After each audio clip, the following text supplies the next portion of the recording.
कहानी की शुरुआत होती है हमारे मेन कैरेक्टर से, जो कि ग्रोसरी स्टोर से कुछ सामान लेकर अपने घर वापस जा रहा था। हाँ, हमारा हीरो बताता है वो जिस डिस्ट्रिक्ट में रहता है उसका नाम है स्टूडियो डिस्ट्रिक्ट, और चाहे दिन हो या रात यहाँ पर हमेशा हलचल बनी रहती है। और यहीं पर मेरा छोटा सा घर है जो कि सिर्फ 180 वर्ग फुट का है। फिर हमारे हीरो का इंफॉर्मेशन बताया जाता है।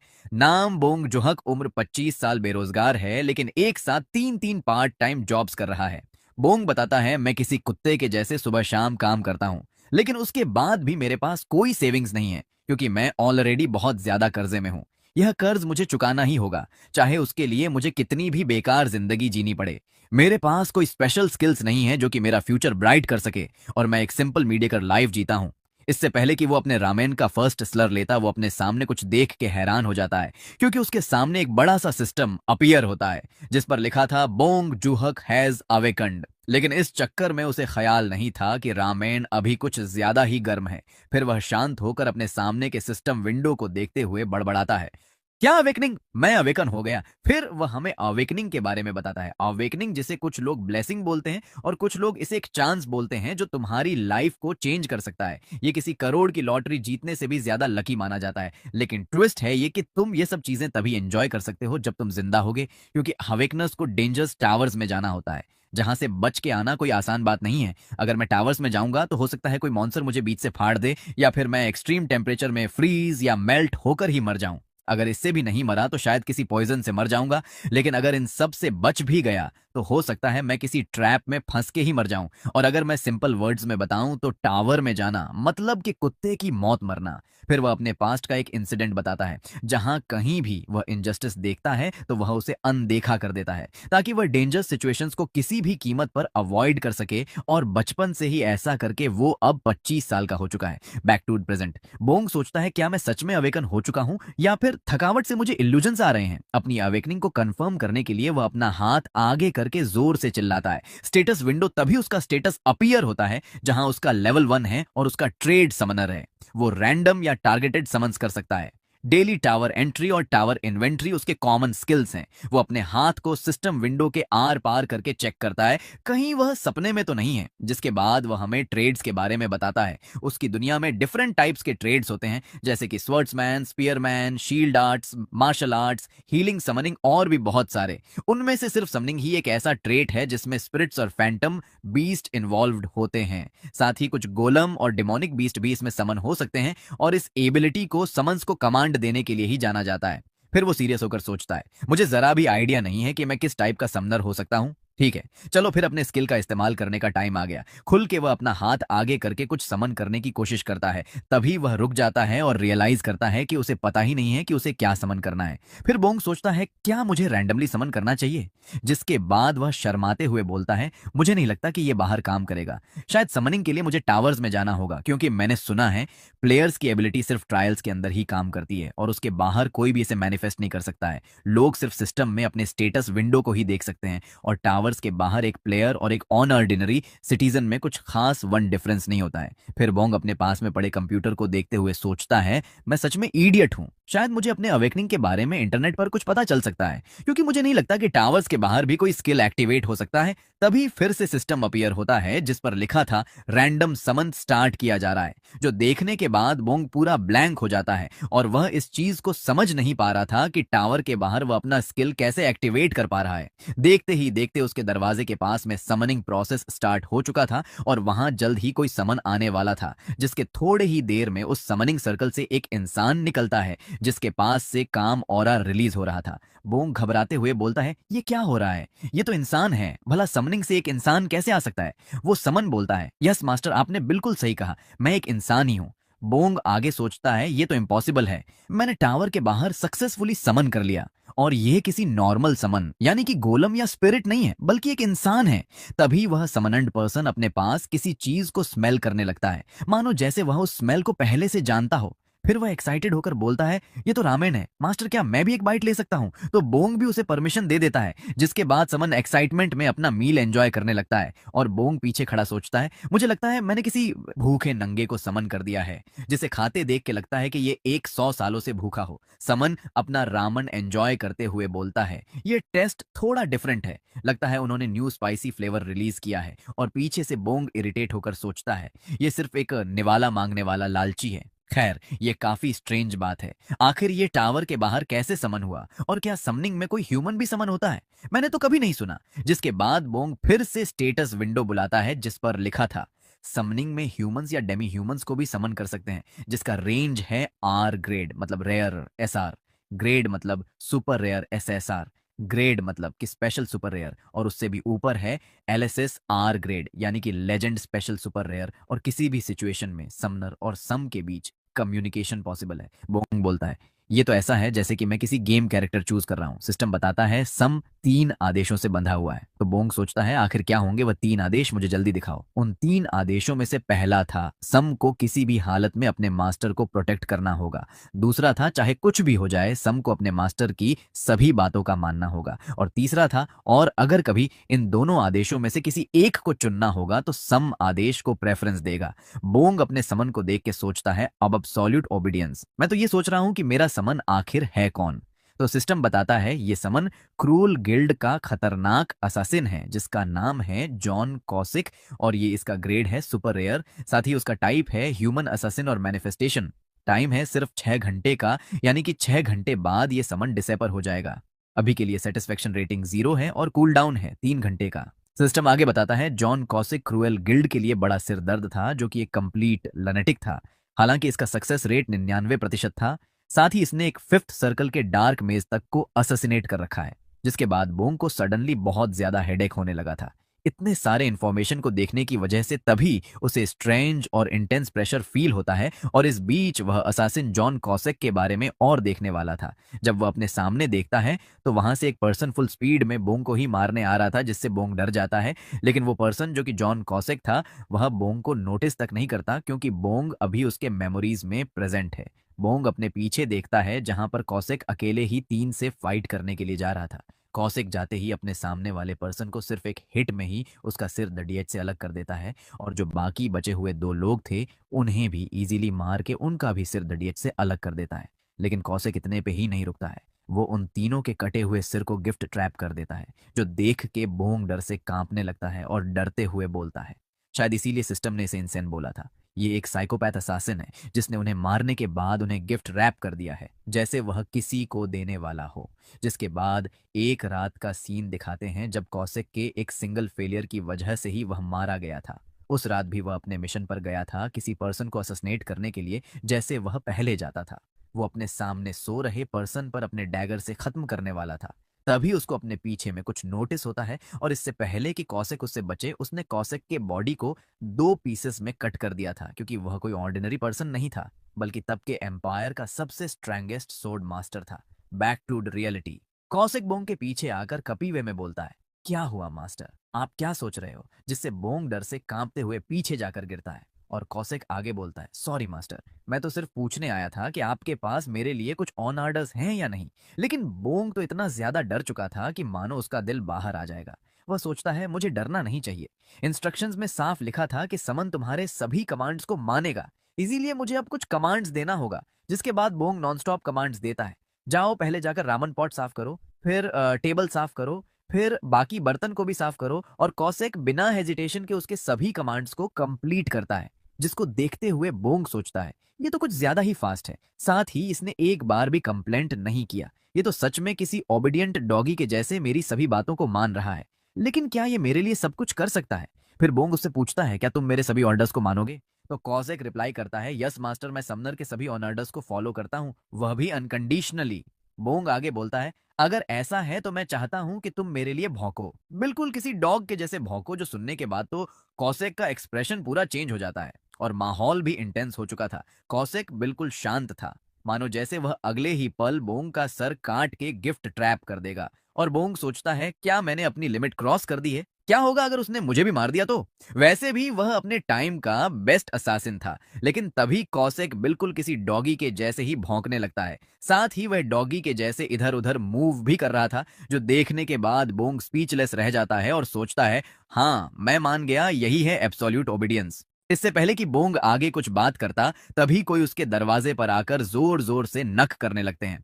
वो लोग बोंग को जल्दी से दरवाजा खोलने को बोल रहे थे, जिसके बाद बोंग जाकर दरवाजा खोल देता है और वह लोन शार्क आते ही बोंग का गला पकड़ लेता है। वह बंदा आगे बोलता है, तुम तो बहुत हेल्थी लग रहे हो।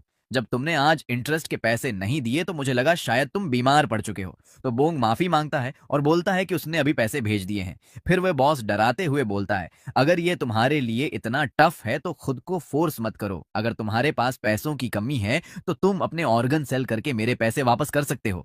तुम्हारी सिर्फ एक किडनी से तुम्हारी जिंदगी ज्यादा आसान हो जाएगी। पीछे से उसका लैकी बोलता है, बॉस इसके पास तो एक छोटा भाई भी है ना? तो बॉस बोलता है, हाँ तुम्हारा भाई भी काम करता है ना। वैसे भी यंग लोगों के ऑर्गन्स के ज्यादा पैसे मिलते हैं। लेकिन बोंग कुछ नहीं बोलता और ऐसे ही इन लोगों की बातें सुन के चुप रह जाता है। बॉस आगे बोलता है, आखिर तुम मुझे ऐसे क्यों देख रहे हो? ऐसा लग रहा है जैसे कि तुम मुझे मारने की सोच रहे हो। चुप क्यों हो? कुछ बोलते क्यों नहीं? फिर बोंग हंसने की एक्टिंग करते हुए बोलता है, नहीं बॉस, ऐसा कभी नहीं हो सकता। भला मैं आपको मारने की कैसे सोच सकता हूँ? जिसके बाद वह लोग यहाँ से चले जाते हैं और जाते हुए बोलते हैं, अगर तुम मरना नहीं चाहते तो ऐसे ही टाइम पर इंटरेस्ट पे करना मत भूलना। तभी कौशिक भी बाथरूम से बाहर आ जाता है, जिसको देख के बोंग बोलता है, अच्छा हुआ तुमने कुछ बोला नहीं और छिपे रहे।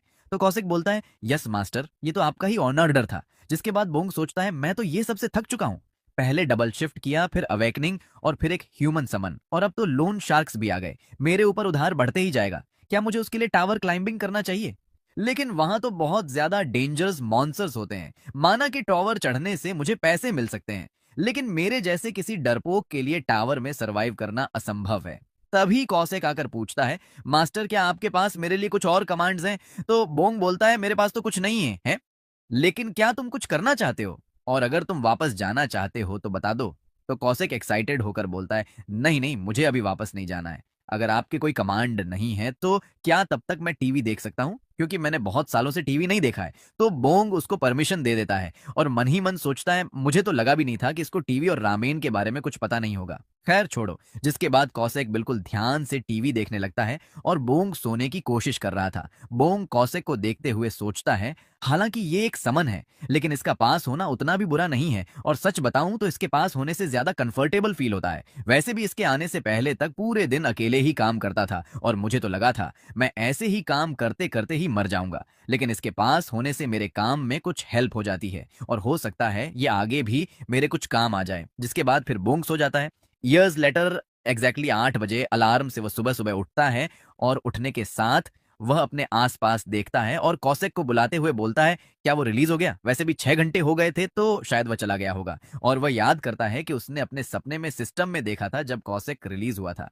फिर बोंग उठते हुए बोलता है, खैर छोड़ो, अब मुझे फिर से काम पर जाने के लिए रेडी होना होगा। और दूसरी तरफ न्यूज में बता रहे थे, ब्रेकिंग न्यूज, आज सुबह ही स्टूडियो डिस्ट्रिक्ट सोल में, जहां पर लोन शार्क्स स्माइल कैश का इलीगल ऑफिस था, वहां पर बेहद ही दर्दनाक मामला सामने आया है।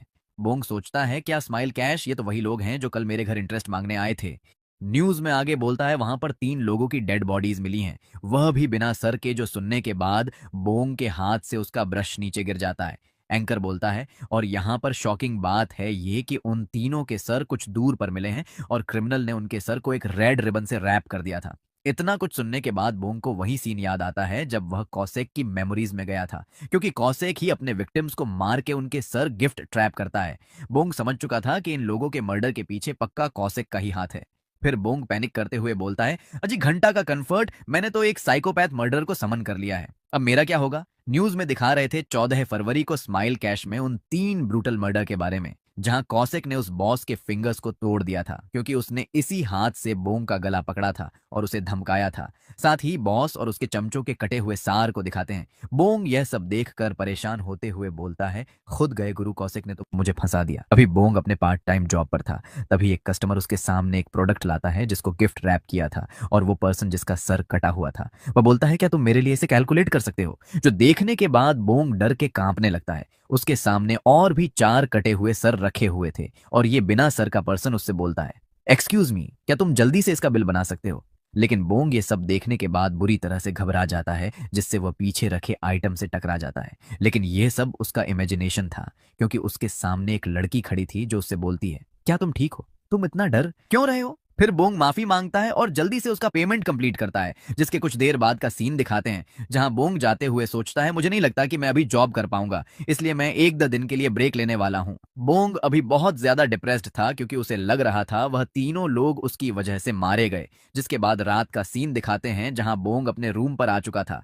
वह अभी कौशिक का स्टेटस विंडो देखते हुए बोलता है, वह बंदा सच में एक साइकोपैथ असिन था। माना कि वह मुझे कुछ नहीं करेगा क्योंकि मैं उसका समनर हूं, लेकिन इसके बावजूद भी वह बहुत ज्यादा स्कैरी है। फिर वह अपना हाथ आगे करके कौशिक को फिर से समन करने की कोशिश करता है, लेकिन उसके सामने एक सिस्टम विंडो अपीयर होता है, जिसको देखकर बोंग हैरान हो जाता है, क्योंकि उस सिस्टम में लिखा था, डेजिग्नेटेड समन करने से पहले आपको जॉन कौशिक को सेटिस्फेक्शन रेटिंग देना होगा। इन स्टार्स पर क्लिक करके उसे अपने अकॉर्डिंग रेट करिए। तो बोंग को याद आता है, अच्छा इसीलिए कैटलॉग में भी सेटिस्फेक्शन रेटिंग का मेंशन था।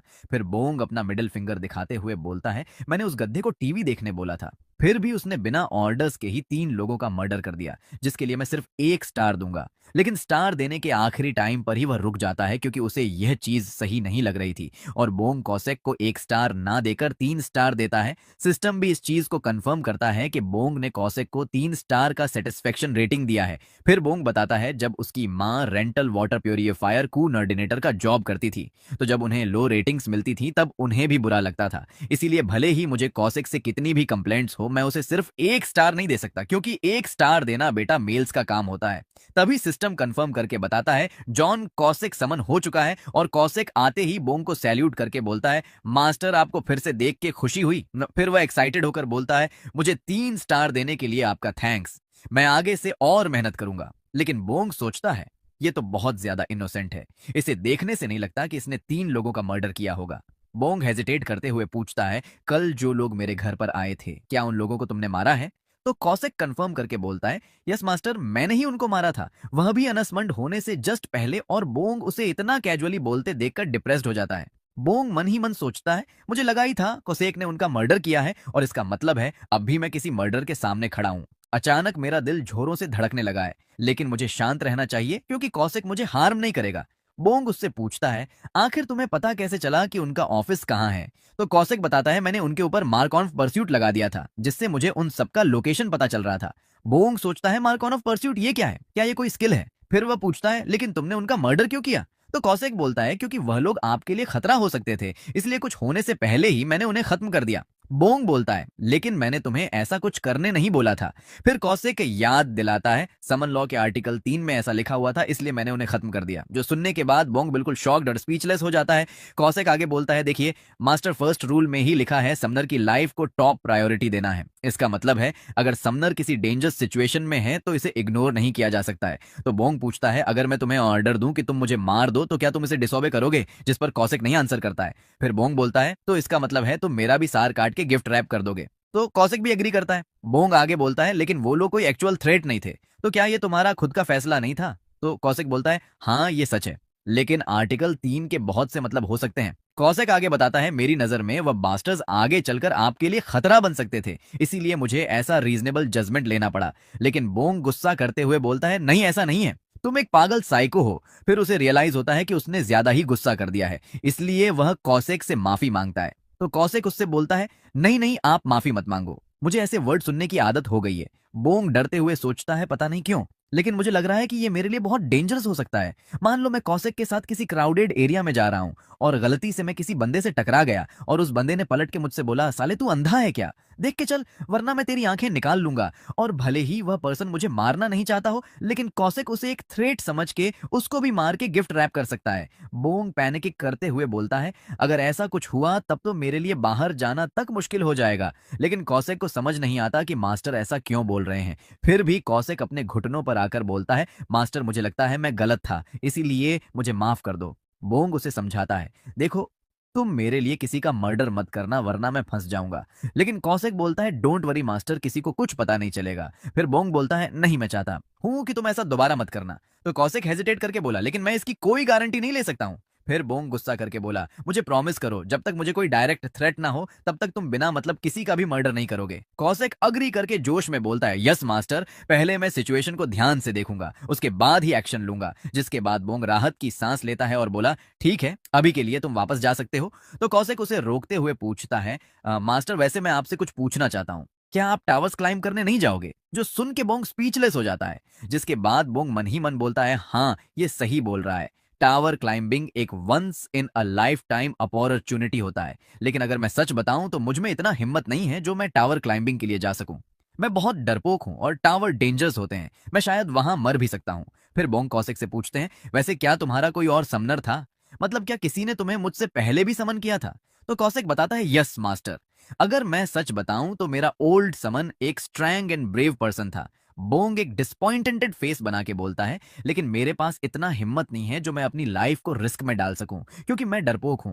कौशिक बोंग को कुछ बोलने की कोशिश करता है, लेकिन बोंग उसे बीच में ही रोक देता है और खुद बोलता है, हाँ मैं जानता हूं कि तुम मुझे एक पैथेटिक कावर्ड समझते हो। लेकिन कौशिक एक्साइटेड होकर बोला, नहीं मास्टर, आप तो बेस्ट समनर हो। जो सुनने के बाद तो बोंग खुद भी हैरान हो जाता है। कौशिक आगे बोलता है, मास्टर क्या आपको पता है कि एक समनर के लिए सबसे जरूरी चीज क्या होती है? वो है उसकी सेफ्टी। ब्रेव होना बिल्कुल किसी पॉइजन के जैसा होता है, क्योंकि ब्रेव समन हमेशा खतरे में होता है। उसे खुद नहीं पता वह कब मर सकता है, और अगर आप भी ब्रेव होते तो आप भी मर सकते हो, जिसके बाद मुझे कौन समन करेगा? इसीलिए आपको घबराने की कोई जरूरत नहीं है। मैं आपके लिए सारे गंदे काम करूंगा, लेकिन मैं चाहता हूं आप ऐसे ही सेफ खेलो और एक लंबी जिंदगी जियो, ताकि हम लोग लंबे समय तक साथ रहें। अपने बारे में नहीं ना, इतना कुछ सुन के बोंग सरप्राइज्ड रह जाता है। जिसके बाद अगले दिन का सीन दिखाते हैं, जहां बोंग उठते हुए बताता है, मैं पूरी रात सो नहीं पाया, क्योंकि मैं बार बार यही सोच रहा था कि मुझे टावर क्लाइंबिंग के लिए जाना चाहिए या नहीं। वैसे भी मुझे टावर क्लाइंबिंग की क्या जरूरत है, क्योंकि लोन के साथ ही लोन शार्क्स भी खत्म हो चुके हैं। अब तो मेरे ऊपर कोई उधार भी नहीं है, इसलिए मैंने डिसाइड कर लिया है कि मैं सेफ रहूंगा और ऑर्डिनरी काम करके एक पीसफुल लाइफ स्पेंड करूंगा। वो अभी एक्सरसाइज स्टार्ट ही करने वाला था, तभी उसको किसी का कॉल आता है। ये कॉल उसके पापा का था, जो उसे बता रहे थे कि हॉस्पिटल वाले उन्हें किसी दूसरे और बड़े हॉस्पिटल में शिफ्ट करने की बात कर रहे थे। साथ ही उसकी मॉम को भी जॉब से निकाल दिया है। जो सुनने के बाद बोंग हैरान रह जाता है। उसके पापा बोंग को अपने पास मिलने के लिए बुलाते हैं, क्योंकि बोंग बहुत टाइम से अपनी फैमिली से नहीं मिला था, क्योंकि वह डेली 3 पार्ट टाइम जॉब्स करता था। तो वह भी उनसे जल्द मिलने का प्रॉमिस करता है और कॉल कट कर देता है। अगले सीन में बोंग सारे सेफ्टी इक्विपमेंट पहन के टावर क्लाइंबिंग के लिए रेडी हो चुका था, लेकिन अभी भी उसके अंदर का डर नहीं गया था। बोंग बताता है, मैं पहले फर्स्ट फ्लोर पर जाऊंगा और वहां चेक करूंगा। अगर मुझे वह डेंजरस लगे तो मैं जल्दी से वहां से भाग के वापस आ जाऊंगा, लेकिन अंदर जाने से पहले मुझे अपने समन को बुलाना चाहिए। पर मुझे नहीं लगता कि उस पागल कौशिक को बुलाना सही होगा। शायद मुझे किसी और समन को बुलाना चाहिए। हो सकता है न्यू समन कोई एलएसएसआर ग्रेड का हो। अगर ऐसा हुआ तो मैं आसानी से फर्स्ट फ्लोर क्लियर कर पाऊंगा। लेकिन सिस्टम बताता है कि रैंडम समन अभी अवेलेबल नहीं है, क्योंकि रैंडम समन पर अभी 28 दिन और 11 घंटे का कूल डाउन लगा है। बोंग सोचता है, ये क्या हो रहा है? मुझे नहीं पता था कि इस पर भी कूल डाउन होता है, वह भी पूरे 28 दिन का। जिसके बाद बोंग के पास कोई और ऑप्शन नहीं था, इसीलिए वह कौशिक को ही वापस समन करता है और कौशिक आते ही उसे थैंक्स करता है 5 स्टार्स देने के लिए। बोंग भी कौशिक का वेलकम करता है और मन ही मन सोचता है, अच्छा हुआ इसे पता नहीं चला कि मैंने इसे पहले किसी और को समन करने का ट्राई किया था, वरना पता नहीं ये मेरे बारे में क्या सोचता। बोंग उसे बताता है, मैंने टावर में जाने का डिसाइड कर लिया है। तो कौशिक एक्साइटमेंट में बोला, मास्टर आप तो बहुत ज्यादा ब्रेव हो। नहीं नहीं, मुझे माफ करना, आप ब्रेव नहीं हो और ना ही आपको ब्रेव बनने की जरूरत है। बोंग कौशिक को अपना प्लान बताता है, हम लोग मिशन पर नहीं जा रहे हैं, हम लोग सिर्फ देखने जा रहे हैं और उसके बाद ही वापस आ जाएंगे। कौशिक बोंग के सेफ्टी इक्विपमेंट को फेंक के बोलता है, मास्टर इस कचरे को फेंक दो, क्योंकि इसके बदले में मैं आपका हथियार बनूंगा और आपका पालतू कुत्ता भी बन जाऊंगा। मेरे होते हुए आपको कोई भी टेंशन लेने की जरूरत नहीं है, मैं आपको उंगली उठाने तक का कष्ट नहीं दूंगा। जिसके बाद सिस्टम पूछता है, क्या आप द ब्लैक कोरियन टावर में जाना चाहोगे? करंट सिर्फ फर्स्ट फ्लोर को ही एक्सेस किया जा सकता है। तो बोंग भी बिना ज्यादा हेजिटेशन के इसे कंफर्म कर लेता है और कौशिक तो एक्साइटमेंट में डांस कर रहा था। सिस्टम भी जल्दी से उन्हें कोरियन टावर में टेलीपोर्ट कर देता है, लेकिन इस बीच बोंग अपना कंट्रोल खो देता है। पर कौशिक ने उसे पीछे से पकड़ लिया था और उसे घबराने से मना करता है। वो लोग फुल स्पीड में कोरियन टावर में टेलीपोर्ट हो रहे थे। इतनी स्पीड में जाने की वजह से बोंग तो बेहोश हो चुका था, लेकिन कौशिक ने उसे पकड़ रखा था ताकि वह पीछे ना रह जाए। जिसके कुछ देर बाद का सीन दिखाते हैं, जहां वो लोग सक्सेसफुली कोरियन टावर में पहुंच चुके थे। बोंग अपने सामने देखते हुए बोलता है, तो क्या यही है ब्लैक टावर? पर यह तो एक बंजर जमीन लग रहा है। लेकिन तभी बोंग की हालत खराब होने लगती है, क्योंकि उसको मोशन सिकनेस है। जिसके बाद वह अपने मुंह से एलजी टीवी निकालता है और कौशिक बोलता है, क्या आप ठीक हो? कोई नहीं, अगली बार से आपको इसकी आदत हो जाएगी। दोनों लोग उस बैरियर से बाहर निकल चुके थे। कौशिक बोलता है, आप मेरे पीछे आना, मैं आपको रास्ता दिखाऊंगा। और बोंग भी बिल्कुल केयरफुल था। तभी सिस्टम बताता है लेवल के अकॉर्डिंग फिजिकल एबिलिटीज इंप्रूव हो चुके हैं और अब कैरेक्टरिस्टिक्स और कॉम्बैट स्किल्स को यूज किया जा सकता है। बोंग भी ऐसे सडन पावर बूस्ट से हैरान था क्योंकि उसने ऐसा कुछ एक्सपेक्ट नहीं किया था। बोंग सोचता है, तो क्या ऐसा ही फील होता है एक प्लेयर बनने के बाद? हालांकि मैं लेवल 1 का हूं, फिर भी मैं स्ट्रांग फील कर रहा हूं। सिस्टम मिशन बताता है इन्हें 5 टफ स्किन फैटी ग्रब्स को डिफीट करना है, वह भी सिर्फ 2 घंटे से पहले। अगर मिशन फेल हुआ तो प्लेयर को मार दिया जाएगा। जब कौशिक अपने सामने देखता है तो उसे वहां पर बहुत सारे फैटी ग्रब्स दिखते हैं जो कि बिल्कुल किसी स्नेल के जैसे ही धीरे धीरे मूव कर रहे थे। बोंग ने आने से पहले इनके बारे में गूगल पर सर्च किया था क्योंकि इनके यहां पर गूगल नहीं चलता, और उसमें बताया था कि इन फैटी ग्रब्स का अटैक पावर बिल्कुल 0 होता है, लेकिन इनकी स्किन बहुत टफ होती है जिससे इन्हें किल करना बिल्कुल भी इजी नहीं होता। और इस फर्स्ट फ्लोर को प्लेयर के स्किल्स को टेस्ट करने के लिए ही बनाया गया है। बोंग सोचता है बाकी प्लेयर्स को लगभग 30 मिनट लगते हैं, वो भी सिर्फ एक फैटी ग्रब को मारने में। तो क्या मैं 2 घंटे में 5 को मार पाऊंगा? बोंग फुल डिटर्मिनेशन के साथ आगे बढ़ते हुए बोलता है, तो मैं जा रहा हूं एक फैटी ग्रब को पकड़ने। लेकिन पीछे से कौशिक बोलता है, अरे मास्टर, आप क्यों जा रहे हो? आपको बिना मतलब ऐसे रिस्क लेने की कोई जरूरत नहीं है। पर बोंग उसकी बात नहीं सुनता और एक फैटी ग्रब के सामने जाकर खड़ा हो जाता है। तब उसे याद आता है कि उसके पास कोई वेपन ही नहीं है, जिसके बाद वह पीछे मुड़कर कौशिक से वेपन मांगता है। लेकिन तभी उसके पास वाला कीड़ा मूव करने लगता है और देखते ही देखते वह अपना साइज भी इंक्रीज करके खड़ा हो जाता है, जिसको बोंग ने भी फील कर लिया था। बोंग तो दर्द से बेहोश होने वाला था। उससे पहले ही वह कौशिक को अपनी हेल्प के लिए बुलाता है और कौशिक भी तुरंत एग्री करके बोलता है, जी मास्टर, आपने एक अच्छा डिसीजन लिया है। इसके बाद ही कौशिक फुल स्पीड में भागते हुए उस कीड़े के पास चला आता है और उस कीड़े को एक नॉर्मल पंच करता है जिसके प्रेशर से उसका हेड ब्लास्ट हो जाता है। पर कौशिक इतने पे ही नहीं रुकता और वह बोंग को वहीं रुकने बोलकर बाकी सभी कीड़ों को भी फिनिश करने चला जाता है। जिसके बाद वह अपने हाथ में कुछ वेपन्स को समन करता है जो कि नारुतो के कुनाई जैसे थे। फिर उन सभी कुनाई को कीड़ों की तरफ ही थ्रो कर देता है और हम देखते हैं कौशिक ने अपना एक भी टारगेट मिस नहीं किया था। जिसके बाद वह बिल्कुल हॉलीवुड स्टाइल में मुड़ते हुए बोलता है, ब्लड एक्सप्लोजन, जिससे वह सभी कुनाई एक एक करके ब्लास्ट हो जाते हैं और कौशिक फुल स्वैग में चलते हुए आ रहा था। बोंग भी कौशिक के स्पीड और स्टाइल को देखकर इंप्रेस हो चुका था। तभी एक एक करके बहुत सारे सिस्टम नोटिफिकेशन आते हैं जिनमें लिखा था, आपने सक्सेसफुली फर्स्ट फ्लोर के मिशन को कंप्लीट कर लिया है, जिससे आपका लेवल अप हो चुका है और आपको 100 ग्राम मैजिक स्टोन मिलेंगे। साथ ही उसे कोरिया के ब्लैक टावर के फर्स्ट फ्लोर को क्लियर करने पर S++ रैंक अचीवमेंट मिलता है और उसका S++ रिवॉर्ड है, एक प्लैटिनम बैज। बोंग खुशी से झूमते हुए बोलता है, अरे ये तो कुछ ज्यादा ही इजी था, कुछ ही सेकंड्स में कौशिक ने इसे क्लियर कर दिया, ऐसे तो मैं बहुत जल्द ही करोड़पति बन जाऊंगा। लेकिन तभी हमें नैरेटर बताता है, लेकिन बेटा, मेल बोंग को अभी तक ये बात नहीं पता थी कि यह नोटिफिकेशन सिर्फ अकेले बोंग को नहीं मिला है, बल्कि उसके साथ ही पूरे कोरिया के सभी अवेकनर्स को यह वही नोटिफिकेशन मिला है। और इन लोगों के बारे में आगे के चैप्टर्स में पता चलेगा, क्योंकि इन्हें देखने से ही लग रहा है कि ये लोग कोरिया के कुछ बहुत स्ट्रैंग और फेमस लोग हैं। आगे लिखा था, अब सेकंड फ्लोर को भी चैलेंज किया जा सकता है और अभी के लिए तुम्हें टावर से बाहर टेलीपोर्ट किया जा रहा है। बोंग टेलीपोर्ट होने के बाद सोचता है, अच्छा, तो फ्लोर को क्लियर करते ही हमें इमीडिएटली टेलीपोर्ट कर दिया जाता है। वो अपना फोन देखते हुए अजीब सा मुंह बनाकर बोलता है, क्या अभी तक सिर्फ 5 मिनट ही हुए थे? हमने तो कुछ ज्यादा ही जल्दी फ्लोर क्लियर कर दिया है। कौशिक भी बोंग की तारीफ करते हुए बोलता है, समनर बोंग, फर्स्ट टाइम होते हुए भी आपने सच में बहुत अच्छा किया। फिर बोंग बोलता है, पर मैंने तो कुछ नहीं किया क्योंकि मैं तो सिर्फ एक जगह पर खड़ा था। तो कौशिक बताता है, हाँ, मैं भी तो वही बोल रहा हूं, आपको सिर्फ खड़े ही रहना था क्योंकि बाकी काम मैं कर दूंगा। बोंग बोलता है, वैसे मैं ये चीजें देखकर हैरान हूं क्योंकि मैंने फर्स्ट टाइम किसी मैजिक स्टोन को देखा है। फिर नैरेटर हमें बताता है, करंट इंडस्ट्रीज में मैजिक स्टोन एक बहुत इंपॉर्टेंट रिसोर्स है और इसका प्राइस गिरने के बाद भी अभी एक 100 ग्राम के बदले में हमें 500 वॉन मिल सकते हैं। इस दुनिया में पहला टावर 20 साल पहले अपीयर हुआ था, जो दुनिया के लगभग सभी कंट्रीज में अपीयर हुए थे। लेकिन ऑर्डिनरी लोग को इसके बारे में इससे ज्यादा कुछ नहीं पता और मैं भी सिर्फ इतना ही जानता हूं। पर ये प्लैटिनम बैच क्या है? मैंने तो कभी इसका नाम भी नहीं सुना था। खैर छोड़ो, मैं 500 वॉन्स कमा सकता हूं और इसके लिए मुझे सिर्फ 3 मिनट का ही समय लगा था। कौशिक पीछे से बोलता है, मास्टर, तब तक के लिए मैं टीवी देखने जा रहा हूं। जिसके बाद बोंग खाना रेडी करता है और कौशिक को भी खाने बुलाता है। पर इसके बुलाने से पहले ही कौशिक ने खाने को स्मेल कर लिया था। फिर वह वहां आकर बोलता है, क्या यह ज्यादा ही स्पाइसी है? क्योंकि मुझे लग रहा है जैसे मैंने कुछ स्पाइसी स्मेल कर लिया हो। लेकिन बोंग उसे कंसोल करता है, मैंने सिर्फ नॉर्मल फूड ही ऑर्डर किया है क्योंकि मुझे पता है कि तुम्हें स्पाइसी फूड पसंद नहीं है। तो कौशिक भी मान जाता है और खाने के लिए उसे थैंक्स थैंक्स करता है और बोंग सोचता है ये भुक्कड़ तो जरा भी स्पाइसेस को टोलरेट नहीं कर पाता है। बोंग कोसेक से उसके बोलने के स्टाइल के बारे में पूछता है, क्या तुम हमेशा ऐसे ही बात करते हो? तो कौशिक बताता है, हाँ ऐसा इसलिए है क्योंकि मैंने ये अपने प्रीवियस समनर से सीखा था। बोंग सोचता है ये तो बिल्कुल एक्स बॉयफ्रेंड इन्फ्लुएंस जैसा है, शायद ये अपने एक्स समनर के बहुत क्लोज था। इसके बाद ये दोनों मील एंजॉय करते हुए थोड़ा हंसी जाक करते हैं और बोंग उसे खाते हुए देखकर सोचता है ये पर्सन इतना भी डेंजरस नहीं है, पर ये काफी स्ट्रांग है जो मेरे आगे के फ्लोर्स क्लियर करने में काम आ सकता है। इसके बाद नेक्स्ट मॉर्निंग का सीन दिखाते हैं जहां सुबह सुबह चिड़ियों की चहचहाट गूंज रही थी।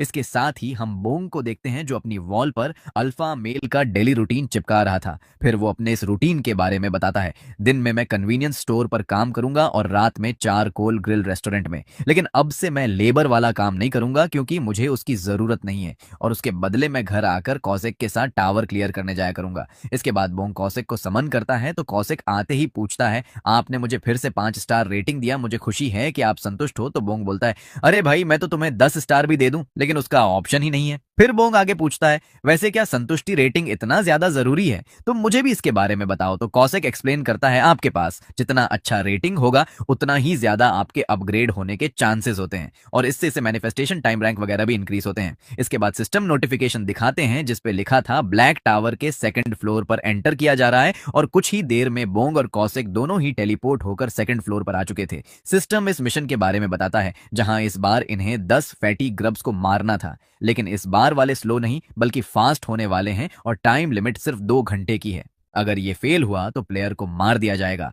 बोंग अपने सामने देखते हुए बोलता है, ये तो कुछ ज्यादा ही फास्ट है, मुझे नहीं लगता कि इस बार हम लोग इसे जल्दी खत्म कर पाएंगे क्योंकि ये ग्रब्स बहुत फास्ट है और रैंडमली मूव कर रहे हैं। बोंग कौशिक से पूछता है, तुम ही बताओ कि मुझे सेकंड फ्लोर पर क्या करना है? तो कौशिक बोलता है, क्या करना है? कुछ भी करना नहीं है मास्टर, आप सिर्फ मुझे 3 मिनट दो, उतने में ही मैं इन सबको खत्म कर दूंगा। इसके बाद कौशिक जाते हुए बोलता है, मास्टर आप वहीं रुको, मैं उनको खत्म करके आया। फिर बोंग उससे पूछता है, अगर तुम जल्दी आ गए तो आज खाने में चिकन बनेगा। कॉस्टिक चिकन का नाम सुनते ही खुश हो जाता है और अपने ब्लेड्स को चारों तरफ फेंक देता है। एक एक करके सभी ब्लेड्स उन ग्रब्स को हिट करते हैं और इंस्टेंटली ब्लास्ट हो जाते हैं। बोंग सोचता है, ये तो सच में अमेजिंग है, ही इज सो फास्ट। तभी सिस्टम में लिखा आता है, सेकंड फ्लोर सक्सेसफुली क्लियर हो चुका है और रिवॉर्ड्स के तौर पे 200 ग्राम मैजिक स्टोन मिलेंगे। साथ ही उसे इस बार भी S+ रैंक मिलता है इस फ्लोर पर, और इसके बदले में उसे एक और प्लेटिनम बैज मिलता है। बोंग सोचता है, S++, वो भी फिर से क्या SPS+ रैंक करना इतना ईजी है?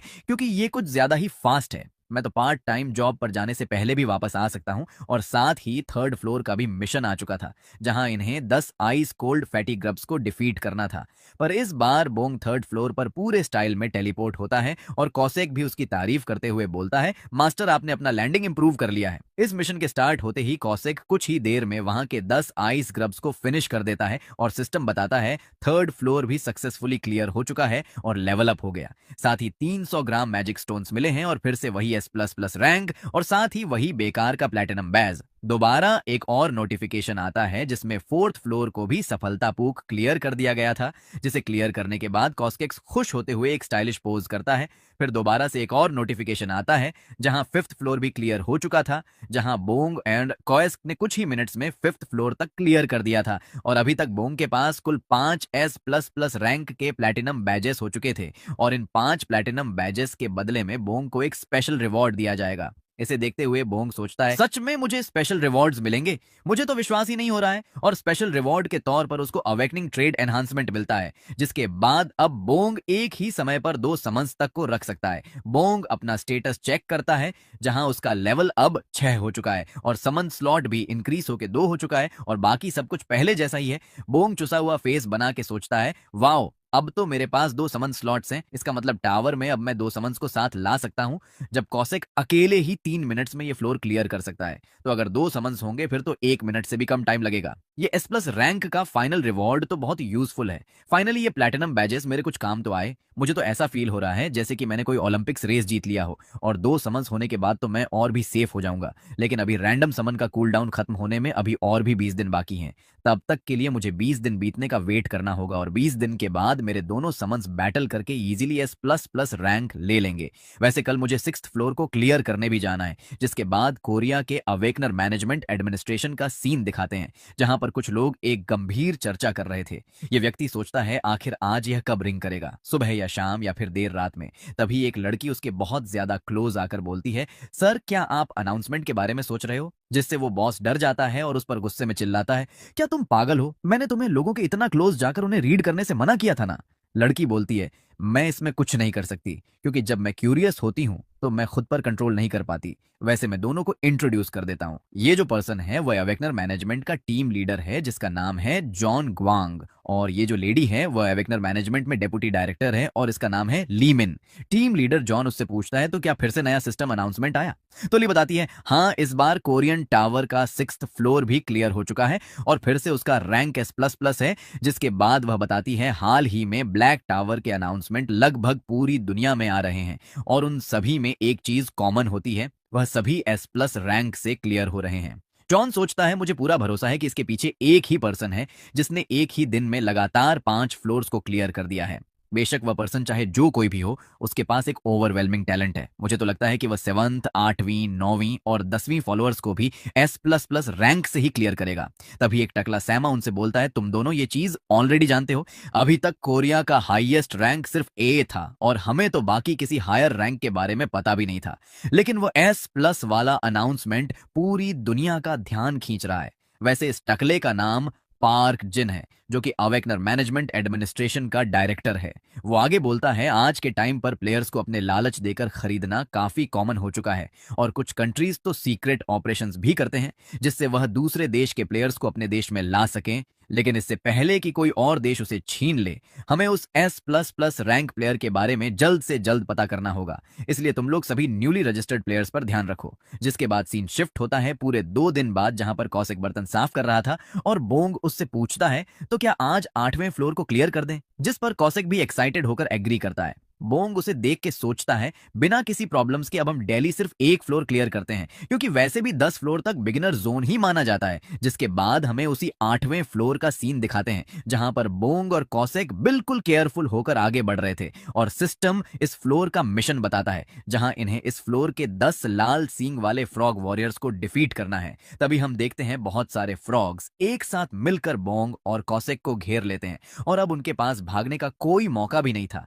जिसका फायदा उठाते हुए एक फ्रॉग अपनी टंग से उन पर फर्स्ट हिट करने जाता है। लेकिन अपना कौशिक ऐसा कुछ होने से पहले ही अपने डैगर्स को समन करता है और कुछ ही मिलीसेकेंड्स में ही वहां के सभी फ्रॉग्स को बीच से कट कर देता है। जिसके बाद फिर सिस्टम नोटिफिकेशन आता है, जहां सब कुछ पहले जैसा ही था, लेकिन इस बार 800 ग्राम मैजिक स्टोन थे और साथ ही 5 टावर एक्सक्लूसिव हीलिंग पोर्शन भी रिवॉर्ड्स के तौर पर मिलते हैं।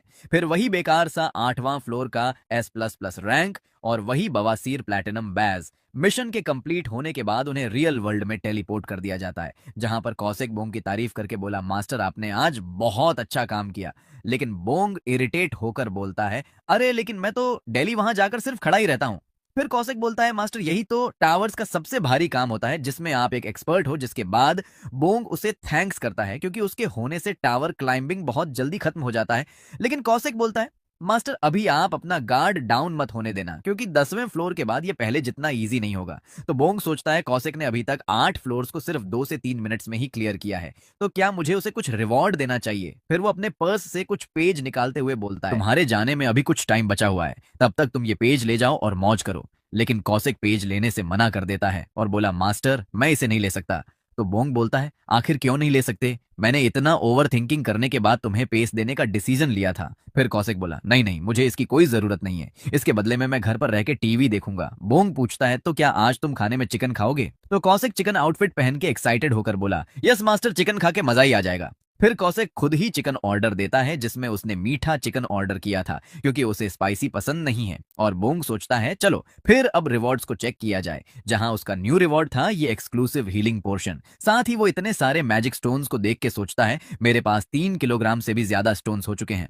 आखिर मुझे इनका क्या करना चाहिए? अगर मैं इन्हें सेल करूंगा तो मेरे पास 1.8 मिलियन वॉन हो जाएंगे। सीन शिफ्ट होता है जहां अब इनका क्लाइंबिंग का डे 10 था और आज ये लोग 10 फ्लोर को क्लियर करने जाने वाले हैं। बोंग बोलता है, मैं सबसे पहले मैं टावर क्लाइंबिंग पर जाऊंगा क्योंकि मैं अपने अल्फा मेल के रूटीन को छोड़ नहीं सकता। उसके बाद पार्ट टाइम जॉब्स पे भी जाना है। लेकिन सच बताऊं तो अब मुझे जॉब छोड़ने का मन कर रहा है। कल हमने 9वीं मंजिल को क्लियर किया था जहां का मिशन था 10 जंगली मैन ईटिंग फ्लावर्स को डिस्ट्रॉय करना, जो कि बहुत ज्यादा ईजी मिशन था। और ऑब्वियसली मुझे उस फ्लोर पर भी S++ रैंक मिला और प्लेटिनम बैज भी। जिसके बाद बोंग कौशिक की तारीफ करते हुए बोलता है, कौशिक मेरी जान तुम अमेजिंग हो।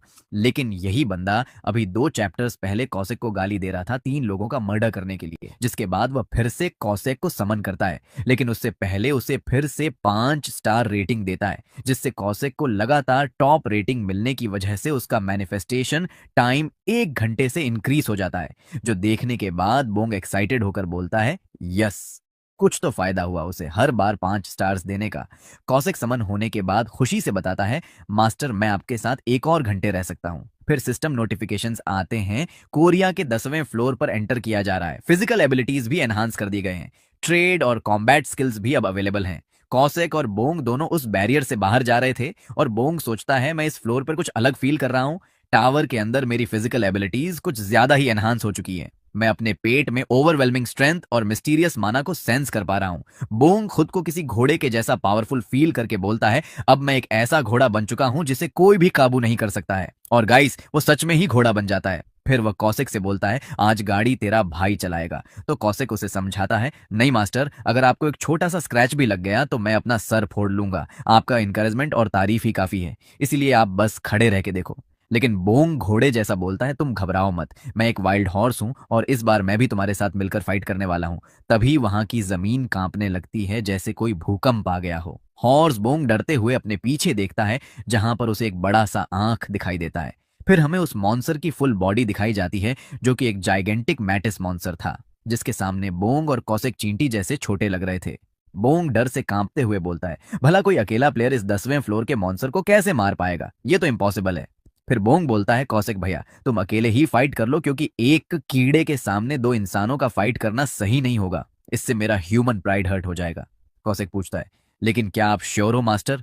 तो बोंग बोलता है, हाँ भाई, मैं एक छोटे से कीड़े से फाइट करके अपने अल्फा प्राइड को डैमेज नहीं करूंगा। और लगता है कि इस मैटिस को बोंग की बातें समझ आ रही थी, जिससे अपनी बेइज्जती सुनकर वह गुस्से में आ जाता है। बोंग पीछे से कौशिक को चीयर करता है, जाओ कौशिक तुम ये कर सकते हो, वो सिर्फ एक कीड़ा है। दूसरी तरफ उस मंटिस ने कौशिक के ऊपर अपना अटैक रिलीज कर दिया था, लेकिन कौशिक जरा भी पैनिक नहीं करता और बिल्कुल काम खड़ा रहता है। लास्ट मोमेंट पर ही कौशिक साइड होकर उसके अटैक को डज करता है और उसके ऊपर भागने लगता है। कौशिक फुल डिटर्मिनेशन के साथ आगे बढ़ रहा था और उसकी आंखों में किलिंग इंटेंट साफ नजर आ रहा था। और इसके अगले ही पल कौशिक ने इतने बड़े मैटिस को छोटे छोटे पीसेस में कट कर दिया था। फिर सिस्टम नोटिफिकेशन आता है जहां उसका लेवल अप हो चुका था और साथ ही 1 किलोग्राम मैजिक स्टोन मिलते हैं। और फिर से वही S++ रैंक अचीवमेंट, साथ में वही नल्ला प्लैटिनम बैज। कौशिक उस मंटिस को खत्म करने के बाद स्टाइल में अपने डैगर्स को उछालते हुए बोलता है, मास्टर मिशन कंप्लीटेड। जिसके बाद 11वें फ्लोर को चैलेंज करने का रास्ता खुल चुका था और अभी के लिए इन्हें टावर के बाहर टेलीपोर्ट किया जा रहा है। बोंग अपने मैजिक स्टोन्स को देखते हुए बताता है, अभी तक मेरे पास पूरे 5.5 किलोग्राम मैजिक स्टोन्स हो चुके हैं और एक प्लैटिनम बैज रिवॉर्ड के साथ एक्स्ट्रा 5 प्लैटिनम बैजेस भी हैं। तभी एक और सिस्टम नोटिफिकेशन आता है जिसमें लिखा होता है कि बोंग ने 10 प्लैटिनम बैजेस कलेक्ट कर लिए हैं तो उसे एक और रिवॉर्ड मिलने वाला है। बोंग खुश होते हुए बोलता है, हाँ हाँ जल्दी करो, बताओ क्या रिवॉर्ड मिला है, मुझसे और वेट नहीं हो रहा। इस बार के रिवॉर्ड के तौर पर उसे एक कॉपी स्किल मिलता है, जिससे वह अपने समन के किसी एक स्किल को कॉपी कर सकता है। और अभी कौशिक के पास यह सभी स्किल्स अवेलेबल हैं, जिनमें से बोंग सिर्फ एक को कॉपी कर सकता है। कौशिक ने भी इस नोटिफिकेशन को नोटिस कर लिया था, तो वह खुद ही आकर बताता है, मास्टर बोंग आपको शैडो स्टेप स्किल चूज करनी चाहिए, मुझे लगता है ये स्किल आपके लिए बहुत यूजफुल हो सकता है। तो बोंग पूछता है, लेकिन ये मेरे लिए कैसे यूजफुल होगा, वो तो बताओ। तो कौशिक बताता है, मास्टर इससे भागने में आसानी होती है, अगर मुझे कुछ हो जाता है तो मैं इस स्किल से चुप चुप भाग जाता हूँ। कौशिक का यह वहियात रीजन सुन के बोंग का मूड खराब हो जाता है। बोंग उदास होकर सोचता है, एक भागने वाला स्किल, आखिर ये मुझे क्या समझता है, क्या मैं किसी को छोड़ के भागने वाला पर्सन दिखता हूँ?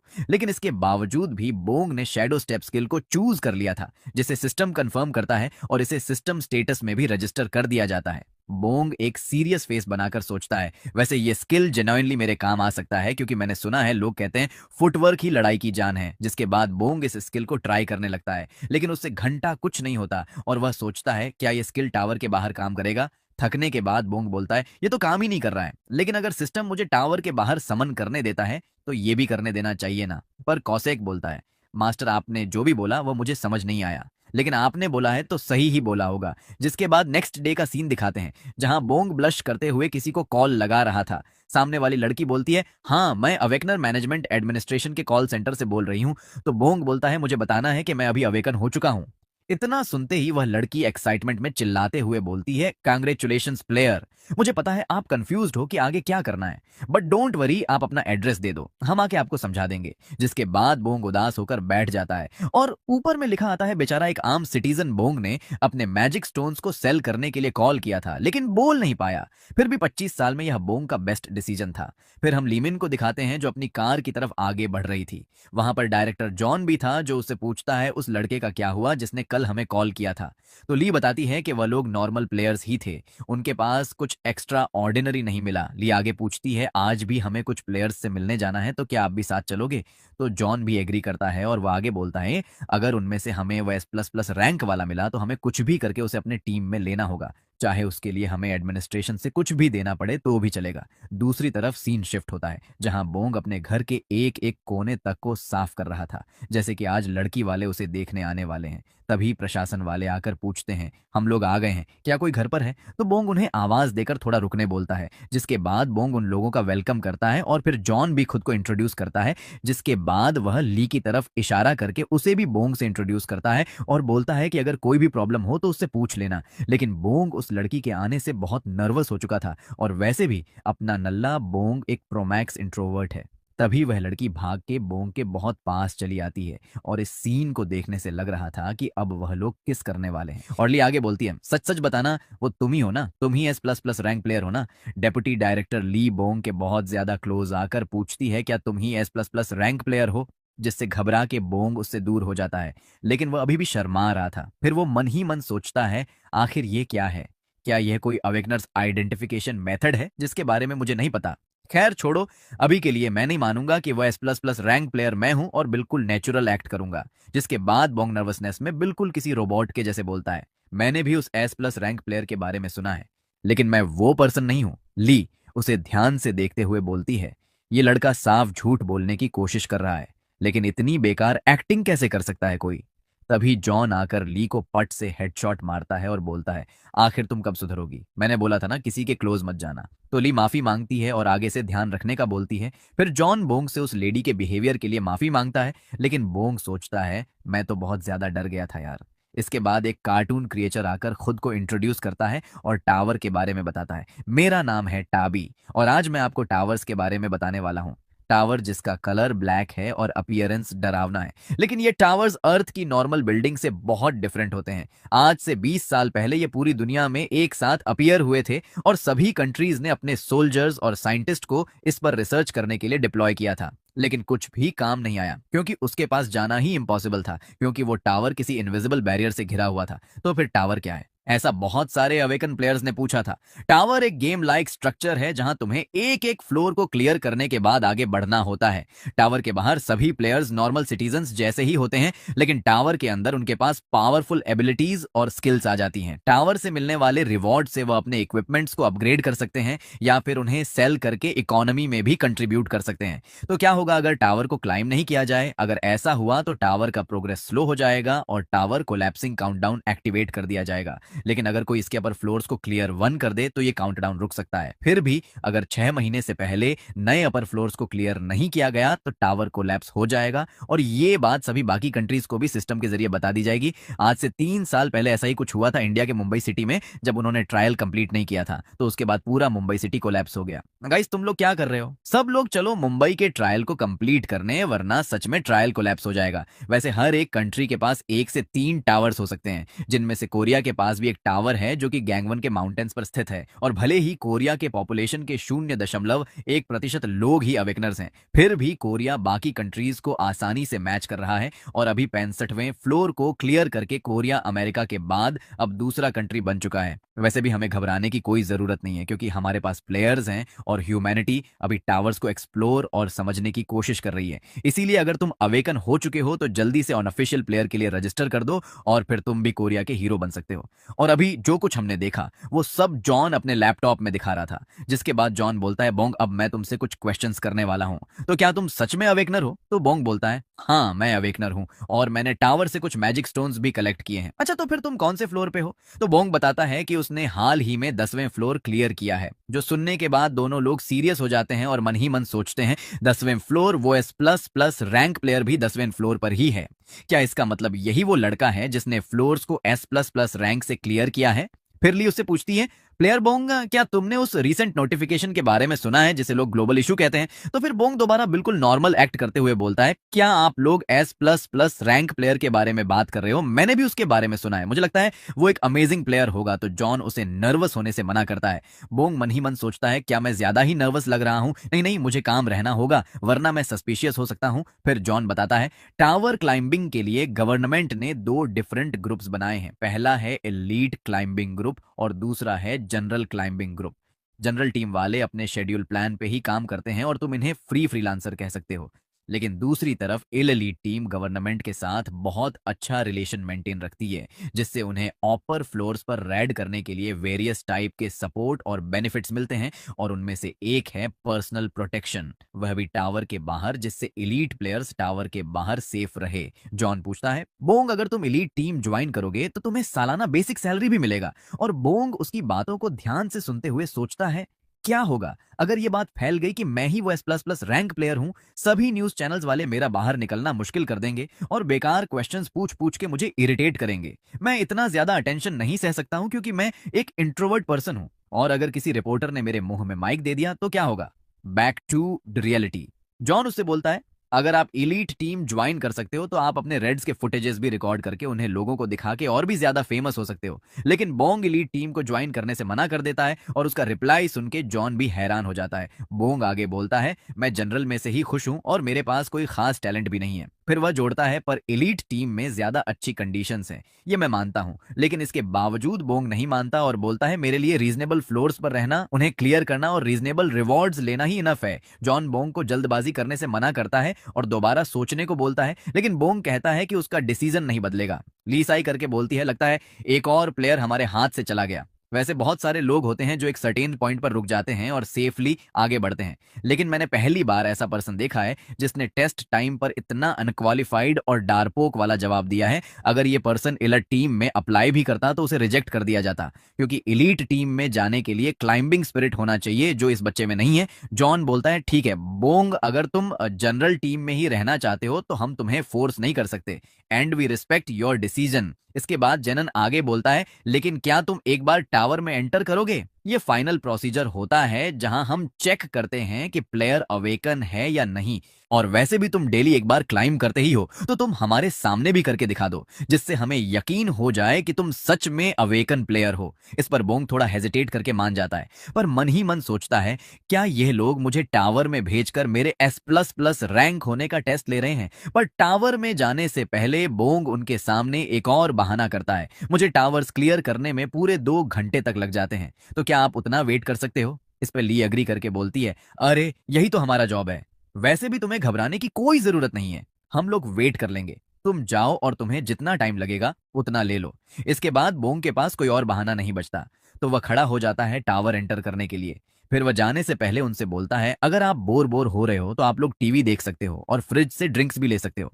इसके बाद बोन उनके सामने ही टेलीपोर्ट हो जाता है और वह लोग वहीं खड़े खड़े ये सब देख रहे होते हैं। जेनन बोलता है, हाँ वो टेलीपोर्ट हो गया, मतलब वह व्यक्ति सच में अवेकन है। वैसे तुम क्या सोचती हो? इस पर ली बोलती है, मुझे उसके टैलेंट के बारे में तो नहीं पता, लेकिन वह लड़का सच में बहुत ज्यादा ही डरपोक है। उसकी बातें और एक्शंस भी बहुत सस्पिशियस हैं और मुझे तो लगता है कि वो 11वीं मंजिल से हाथ खड़े करके वापस आ जाएगा। तो जॉन पूछता है, लेकिन तुम ऐसा क्यों सोचती हो?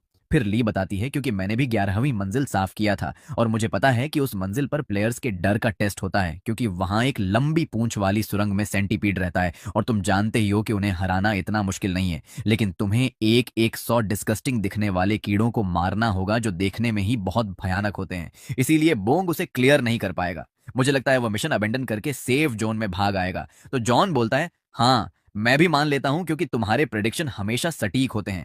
शायद मुझे डायरेक्टर को कॉल करके बता देना चाहिए कि इस बार भी हमें वो S++ रैंक नहीं मिला और सिर्फ नॉर्मल प्लेयर्स ही मिले हैं। इसके बाद हमें बोंग को दिखाते हैं जो वहां पहुंचते ही कॉसेक को समन कर लेता है। कॉसेक आते ही सबसे पहले उसे सल्यूट करता है और उसे बुलाने के लिए थैंक्स बोलता है। सिस्टम इस बार का मिशन बताता है जहां इन्हें 100 लॉन्ग टेल टनल सेंटीपीड को किल करना है और इस बार का टाइम लिमिट 2 घंटे नहीं बल्कि 3 घंटे का है और अभी तक इन्होंने मिशन स्टार्ट ही नहीं किया है। तो अभी 0 किल्स आउट ऑफ एक 100 है। अगर यह मिशन फेल हुआ तो डेथ पेनल्टी है। बोन सड़ा हुआ मुंह बनाते हुए बोलता है, क्या अब हमें 100 गंदे कीड़ों को किल करना होगा? ये कितना घिनौना है। कॉसेक बोलता है, मास्टर आप टेंशन मत लो, इन 100 सेंटीपेड्स को खत्म करने में मुझे सिर्फ 5 मिनट ही लगेंगे। लेकिन बोंग उसे रोकते हुए बोलता है, नहीं नहीं, इस बार हमें जितना हो सके उतना स्लो किल करना है। कम से कम 1 या 2 घंटे लगाना होगा ताकि हमें S++ रैंक ना मिले। तो कौशिक इसका रीजन पूछता है। फिर बोंग बताता है, इस बार कुछ लोग हम पर नजर रख रहे हैं, इसीलिए आज मैं तुम्हें यहीं डिसमिस करने के बाद ही रियल वर्ल्ड में जाऊंगा। और कौशिक भी उसकी बात समझ चुका था, लेकिन बोंग इविल फेस बनाकर सोचता है, उनके लिए तो सिर्फ एंट्री करना ही काफी होता, लेकिन अब मैं इस फ्लोर को क्लियर भी करूंगा ताकि मैं अपने S++ रैंक रिकॉर्ड को ब्रेक कर सकूं। दूसरी तरफ हमें कौशिक को दिखाया जाता है जहां कौशिक धीरे धीरे करके सेंटीपीड्स को खत्म कर रहा था, लेकिन बोंग को यह भी बहुत फास्ट लगता है, इसीलिए वह कौशिक को और स्लो करने बोलता है, जिस पर कौशिक भी मान जाता है। फिर कौशिक भागते हुए सारे सेंटीपीड्स को अपने पीछे अट्रैक्ट कर रहा था ताकि वह एक एक को हंट कर सके, लेकिन इसी बीच एक सेंटीपीड बोंग के पैरों के नीचे से निकलता है, जिससे बोंग डर के मारे जोर से चिल्लाता है और वह मन ही मन सोचता है, मुझे जल्दी से अपने स्किल का यूज करना चाहिए और यहां से भागना चाहिए, लेकिन मेरा बॉडी रिस्पॉन्ड नहीं कर रहा है। तब तक वह नीचे गिरने लगता है और अब बहुत सारे सेंटीपीड्स ने उसे घेर लिया था। इस चीज को कौशिक ने भी नोटिस कर लिया था, इसीलिए वह वापस चिल्लाते हुए पीछे भागता है। समनर बोंग, मैं आपको बचाने के लिए आ रहा हूं। कौशिक लाइटनिंग स्पीड से बोंग के पास आता है और वहां के सारे सेंटीपिड्स को खत्म करके बोंग को बचा लेता है, पर वह इतने पर ही नहीं रुकता है और गरोस्से में सारे सेंटीपिड्स को चुन चुन के मारने लगता है। बोंग खुद को सेफ पाता है और अपने पास देखता है। उसे अभी समझ नहीं आता कि यह कैसे हुआ। फिर बोंग जोर से चिल्ला के कौशिक को बोलता है, रुक जाओ कौशिक, तुम बहुत फास्ट हंट कर रहे हो, ये मेरा ऑन ऑर्डर है, तुम थोड़ा स्लो हंट करो। लेकिन कौशिक ऑन ऑर्डर मानने से रिफ्यूज कर देता है और बोलता है, मैं ऐसा नहीं कर सकता क्योंकि समनर बोंग को बचाना मेरी फर्स्ट प्रायोरिटी है। और बोंग सोचता है, अगर यह नहीं रुका तो यह आसानी से सारे सेंटीपेड्स को खत्म कर देगा, जिससे मुझे ना चाहते हुए भी फिर से S+ रैंक मिल जाएगा। और जिस बात का डर था वही हुआ। बोंग को फिर से S+ रैंक मिलता है और साथ में एक प्लैटिनम बैज, और अब इन दोनों को ही रियल वर्ल्ड में टेलीपोर्ट किया जा रहा था। सिस्टम में लिखा आता है, अब 12वीं फ्लोर को भी चैलेंज किया जा सकता है। बोंग इरिटेटेड फेस बनाकर बोलता है, शिट यार, अब उन्हें पता चल जाएगा कि वह S++ रैंक प्लेयर मैं ही हूं। दूसरी तरफ वो दोनों लोग वेट करते करते बोर हो रहे थे।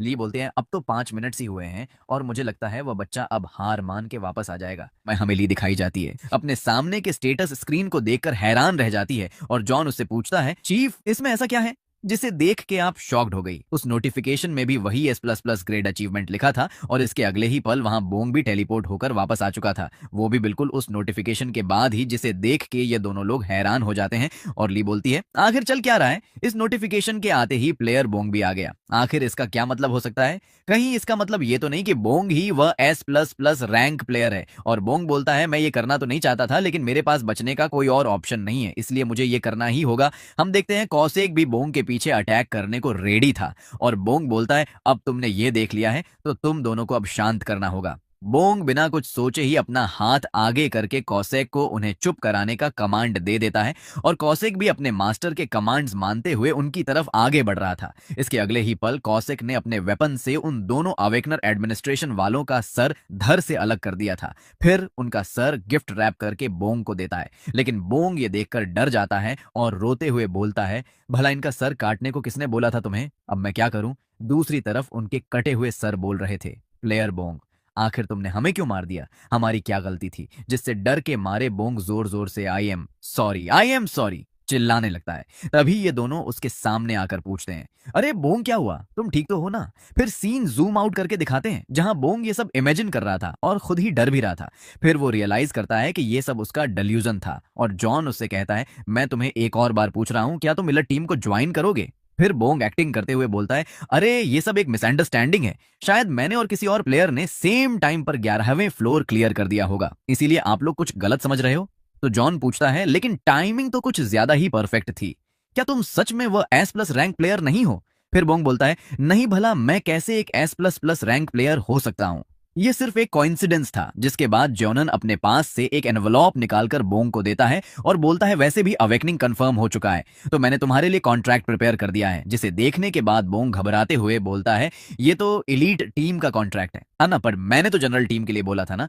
तो जॉन उसे करेक्ट करते हुए बोलता है, ये एलर्ट टीम का कॉन्ट्रैक्ट नहीं है, ये उससे काफी अलग है, क्योंकि ये अपनी इंडस्ट्री का इकलौता कॉन्ट्रैक्ट है जो कि एक अल्ट्रा एलिट कॉन्ट्रैक्ट है, यानी इलिट कॉन्ट्रैक्ट्स का भी बाप। जिसके बाद जॉन इसके फायदे बताता है, इससे बोंग को सालाना 12 अरब वर्ण मिलेंगे और साथ में एक रियल एस्टेट भी, साथ ही वीवीआईपी प्रोटोकॉल और सिक्योरिटी भी मिलेगी, बिल्कुल किसी देश के प्रेसिडेंट की तरह, और इसके साथ ही इम्यूनिटी प्रिविलेजेस भी मिलेंगे, यानी बोंग इस देश के कानून से भी ऊपर होगा, वह जो चाहे वह कर सकता है, उस पर कोई रोक टोक नहीं होने वाली है। पर बोंग सोचता है, क्या ऐसा कुछ होता भी है? इसका मतलब मैं प्रैक्टिकली एक नोबल बन सकता हूं? जॉन आगे बोलता है, करेंटली ये ऑफर सिर्फ कोरिया के नंबर 1 प्लेयर के लिए है, आप इसे एक बार देखिए, इसमें किसी नेशन के सभी पॉसिबल प्रिविलेजेस हैं। लेकिन फिर भी बोंग इस ऑफर को रिजेक्ट कर देता है और वह चिल्लाते हुए बोलता है, अगर यह जनरल कॉन्ट्रैक्ट नहीं है तो फिर मुझे प्लेयर ही नहीं बनना है, मैं एक नॉर्मल सिटीजन ही ठीक हूं। फिर जॉन पूछता है, पर आखिर तुम हमारे सभी ऑफर्स को बिना सोचे रिजेक्ट क्यों कर रहे हो? तो बोंग बताता है, क्योंकि मुझे अटेंशन पसंद नहीं है, जब भी मुझे कहीं अटेंशन मिलता है तो वह मुझे किसी बोझ जैसा फील कराता है, जिससे मुझे स्ट्रेस होने लगता है। यहाँ तक कि अगर कोई रेस्टोरेंट वाला मुझे ग्रीट भी करता है तो मैं उस रेस्टोरेंट में दोबारा कभी नहीं जाता। जब भी कोई मुझसे बात करने की कोशिश करता है तो मेरा दिल बहुत भारी हो जाता है। और दूसरी तरफ एडमिनिस्ट्रेशन वाले सोचते हैं, इसका साफ साफ मतलब है कि ये नल्ला एक एक्सट्रीम इंट्रोवर्ट है। वोंग डिप्रेस्ड होकर बोलता है, टावर क्लाइंबिंग में मजा तो है, पर मैं अभी सिर्फ 11वीं मंजिल पर हूं और फ्यूचर काफी अनसर्टेन होता है, क्या पता मैं कल ही टपक गया तो। जॉन सोचता है, अभी के लिए पीछे हटना ही सही होगा, वरना ये और रोना धोना करने लगेगा। जिसके बाद वह जनरल कॉन्ट्रैक्ट के लिए मान जाता है। और फिर बोंग सोचता है, अगर मेरी जगह कोई और होता तो वह तुरंत ही इस ऑफर को एक्सेप्ट कर लेता, पर मैं ऐसा नहीं करने वाला हूं, क्योंकि एलीट कॉन्ट्रैक्ट के साथ ही मेरे ऊपर कुछ एलीट रिस्पॉन्सिबिलिटीज भी आ जाएंगी। जैसे अगर मैं अपर फ्लोर्स को क्लियर नहीं करना चाहूं तो भी मैं रुक नहीं सकता, क्योंकि ये लोग मुझे किसी टीम में डाल देंगे जहां यहां मुझे वह सब करना पड़ेगा जो बाकी लोग करेंगे। इसीलिए मैंने इस बर्डन को रिफ्यूज कर दिया, और जब तक मैं अपनी जिंदगी कंफर्टेबली जी रहा हूं तब तक मैं ऐसे किसी ऑफर को एक्सेप्ट नहीं करने वाला। जिसके बाद फिर कोरिया के कैपिटल में अवेकनिंग मैनेजमेंट ब्यूरो की बिल्डिंग को दिखाते हैं, जहां तक डायरेक्टर बोलता है, मिस्टर जॉन, ये रिपोर्ट तो उससे बिल्कुल अलग है जो आपने मुझे कॉल पर बताया था, कि वह पर्सन एक डरपोक प्लेयर है जिसमें टावर क्लाइंबिंग की कोई चाहत नहीं है। तो फिर भला वह person S plus plus rank achiever कैसे हो सकता है? मुझे तो कुछ भी समझ नहीं आ रहा है। तो जॉन बताता है, यस सर, आप सही हो, वो पर्सन हमारी सोच से काफी अलग है, क्योंकि वो हमारे सामने बिल्कुल किसी डरपोक के जैसा एक्ट कर रहा था, पर जब वो टावर में गया तो उसने सिर्फ 5 मिनट में ही 11वीं मंजिल को क्लियर कर दिया था, और हम दोनों ने इस चीज को खुद विटनेस किया है। तो डायरेक्टर बोलता है, ऐसा भी तो हो सकता है कि किसी और पर्सन ने उसे क्लियर किया हो। तो ली बोलती है, नहीं सर, हमने टाइम देखा था, प्लेयर बोंग और उस सिस्टम नोटिफिकेशन का टाइमिंग बिल्कुल एक्यूरेट था। फिर डायरेक्टर गुस्से में बोलता है, इससे कोई फर्क नहीं पड़ता कि वह डरपोक है या नहीं, उसके पास एक्सेप्शनल टैलेंट है, उसे जल्द से जल्द एलीट टीम में ले आओ। फिर जॉन बोलता है, यस सर, मैं समझ गया, और चाहे कुछ भी हो जाए मैं उसे एलीट टीम में ऐड करके रहूंगा। जिसके बाद बोंग को दिखाते हैं, जो गुस्से में बोलता है, मैंने एक बार मना कर दिया तो क्या तुम्हें समझ नहीं आता? तुम्हारी वजह से अब मैं एक्सपोज हो चुका हूं, अगर तुमने दोबारा ऐसा किया तो मैं कोई मर्स नहीं दिखाऊंगा। जिसके बाद बोंग कॉसेक को वापस भेज देता है, और यहाँ गुस्सा होने की एक्टिंग करते करते बोंग खुद ही थक चुका था। फिर हमें 12वीं मंजिल पर एंट्री का सिस्टम नोटिफिकेशन दिखाया जाता है, जहां इन्हें 20 आई स्नो आइसिकल स्पीयर वीजल्स को हंट करना है। ज्यादा घबराओ मत, क्योंकि सिंपल वर्ड्स में इन्हें सिर्फ 20 नेवले ही हंट करने हैं, और टाइम लिमिट है 3 घंटे की। साथ ही अगर फेल हुए तो डेथ। जिसके बाद बोंग कोसेक को समन करता है और उसे ऑन ऑर्डर देता है, देखो बिल्कुल जेंटली किल करना है, कोई जल्दी नहीं है, धीरे धीरे हंट करना। जिसके बाद कोसेक हंटिंग के लिए धीरे धीरे आगे बढ़ जाता है, और बोंग सोचता है, ये मेरे कमांड्स को मान रहा है तो मुझे लगता है मैं इस पर ट्रस्ट कर सकता हूं, और अगर मैंने इस फ्लोर को देर से क्लियर किया तो मैनेजमेंट ब्यूरो भी इंटरेस्ट खो देगा। लेकिन वहां इतनी ज्यादा ठंड हो रही थी कि बोंग फ्रीज होने लगा था और उसके नाक से आने वाला आंसू तक पूरी तरह फ्रोजन हो चुका था और वह सोचता है मैं तो पहले से प्रिपेयर होकर आया था, फिर भी ये एक्सपेक्टेड से ज्यादा ठंड है। तभी कौशिक पूछता है मास्टर मिस्टर बोंग क्या आप ठीक हो, लेकिन वो देखता है कि बोंग अब सीरियसली फ्रीज होने लगा था। इसलिए कौशिक बोलता है मुझे इस फ्लोर को अब जल्दी से क्लियर करना होगा, नहीं तो आप बर्फ में जम जाओगे। पर बोंग उसे ऐसा करने से मना करता है और बोलता है मत कर भाई, तू मेरी बात तो सुन, रुक जा कौशिक। पर कौशिक इस बार भी बोंग की बातों को ऐसे इग्नोर कर देता है जैसे लड़कियां इंस्टाग्राम पर लड़कों के मैसेजेस को इग्नोर करती हैं, और कौशिक खुद से बड़बड़ाते हुए सभी नेवलों को खत्म करने लगता है। मास्टर बोंग खतरे में है, मुझे जल्दी से तुम सबको खत्म करना होगा। यहाँ से चैप्टर 7 शुरू होता है। पिछले चैप्टर में बोंग 12वीं फ्लोर पर था, लेकिन सिस्टम के रिकॉर्ड्स के अनुसार उसके पास अब 15 प्लैटिनम बैजेस हो चुके हैं। इसका सीधा मतलब है कि बोंग ने 15वीं फ्लोर तक क्लियर कर लिया है। रिवॉर्ड के तौर पर सिस्टम उसकी इन्वेंट्री में एक एनर्जी शील्ड किट भेज देता है। उस किट के अंदर बोंग को एक गोल्डन चमकती हुई रिंग मिलती है जिसका नाम ही है एनर्जी शील्ड। बोंग ने उस रिंग को एक साधारण कड़ा समझकर अपनी कलाई में पहन लिया था। इसके बाद सिस्टम उसे इस रिंग के बारे में डिटेल में बताता है। यह शील्ड यूजर को लगने वाले सभी डैमेजेस को ऑब्जॉर्ब करके उसे प्रोटेक्ट करेगा, लेकिन एक सर्टेन अमाउंट तक डैमेज ऑब्जॉर्ब करने के बाद यह रिंग खुद ही डिस्ट्रॉय हो जाएगी। इस रिंग का कूल डाउन 5 घंटे का है और इसकी सबसे स्पेशल बात यह है कि ये यूजर के लेवल के साथ साथ अपस्केल होती रहती है। जैसे ही बोंग इस रिंग को एक्टिवेट करता है वैसे ही एक एनर्जी शील्ड बिल्कुल आयरन मैन के सूट की तरह उसकी पूरी बॉडी को कवर कर लेती है। बोंग खुश होते हुए बोलता है ना, इस पे टावर एक्सक्लूसिव का टैग भी नहीं है। इसका ये मतलब हुआ कि मैं इस शील्ड को रियल वर्ल्ड में भी यूज कर सकता हूँ। पर अगर मैंने इस रिंग को सेल किया तो मुझे कितने पैसे मिलेंगे? 2 अरब या 3 अरब? अगर इतने पैसे मिल गए तो फिर मैं इसे बेचकर टावर क्लाइंबिंग से रिटायरमेंट ले लूंगा, लेकिन शायद आगे के फ्लोर्स पर मुझे और बेटर रिवॉर्ड्स भी मिल सकते हैं, इसीलिए रिटायरमेंट का प्लान कैंसिल। फिर बोंग कौशिक से पूछता है कौशिक क्या हम लोग 16वीं मंजिल को इमीडिएटली क्लियर कर सकते हैं, वो भी S++ रैंक से? तो कौशिक बोलता है हाँ हम लोग क्लियर तो कर सकते हैं, लेकिन मैं S++ रैंक की कोई गारंटी नहीं ले सकता। फिर बोंग बोलता है अच्छा ऐसा है क्या, तो अब मुझे क्या करना चाहिए? और कौशिक पूछता है क्या हुआ मास्टर, आपको कुछ और काम था क्या? लेकिन बोंग तो उस रिंग को किसी भी कीमत पर सेल करके रातों रात करोड़पति बनना चाहता है। जिसके बाद हमें अवेकनर मैनेजमेंट का सीन दिखाते हैं जहां पर तकला डायरेक्टर बोलता है मैंने बहुत दिनों से S++ रैंक अनाउंसमेंट नहीं देखा, क्या उस प्लेयर ने क्लाइंबिंग रोक दिया है? तो ली बोलती है हाँ सर, आज पूरे 15 दिन हो चुके हैं। ऐसा लगता है कि वह रुक रुक कर बार बार 15वें फ्लोर को ही क्लियर कर रहा है।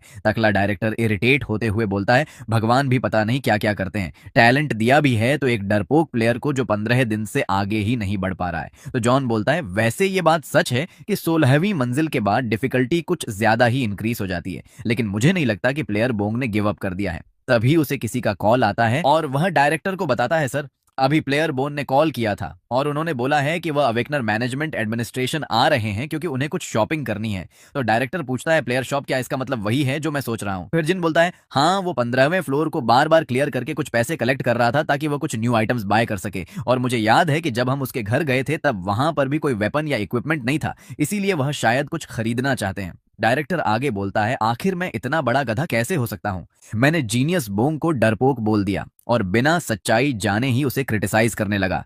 फिर डायरेक्टर आर्डर देता है अगर बोंग यहां आए तो उसे जितना हो सके उतना ज्यादा डिस्काउंट देना ताकि वह एलीट टीम जॉय करने के लिए मान जाए।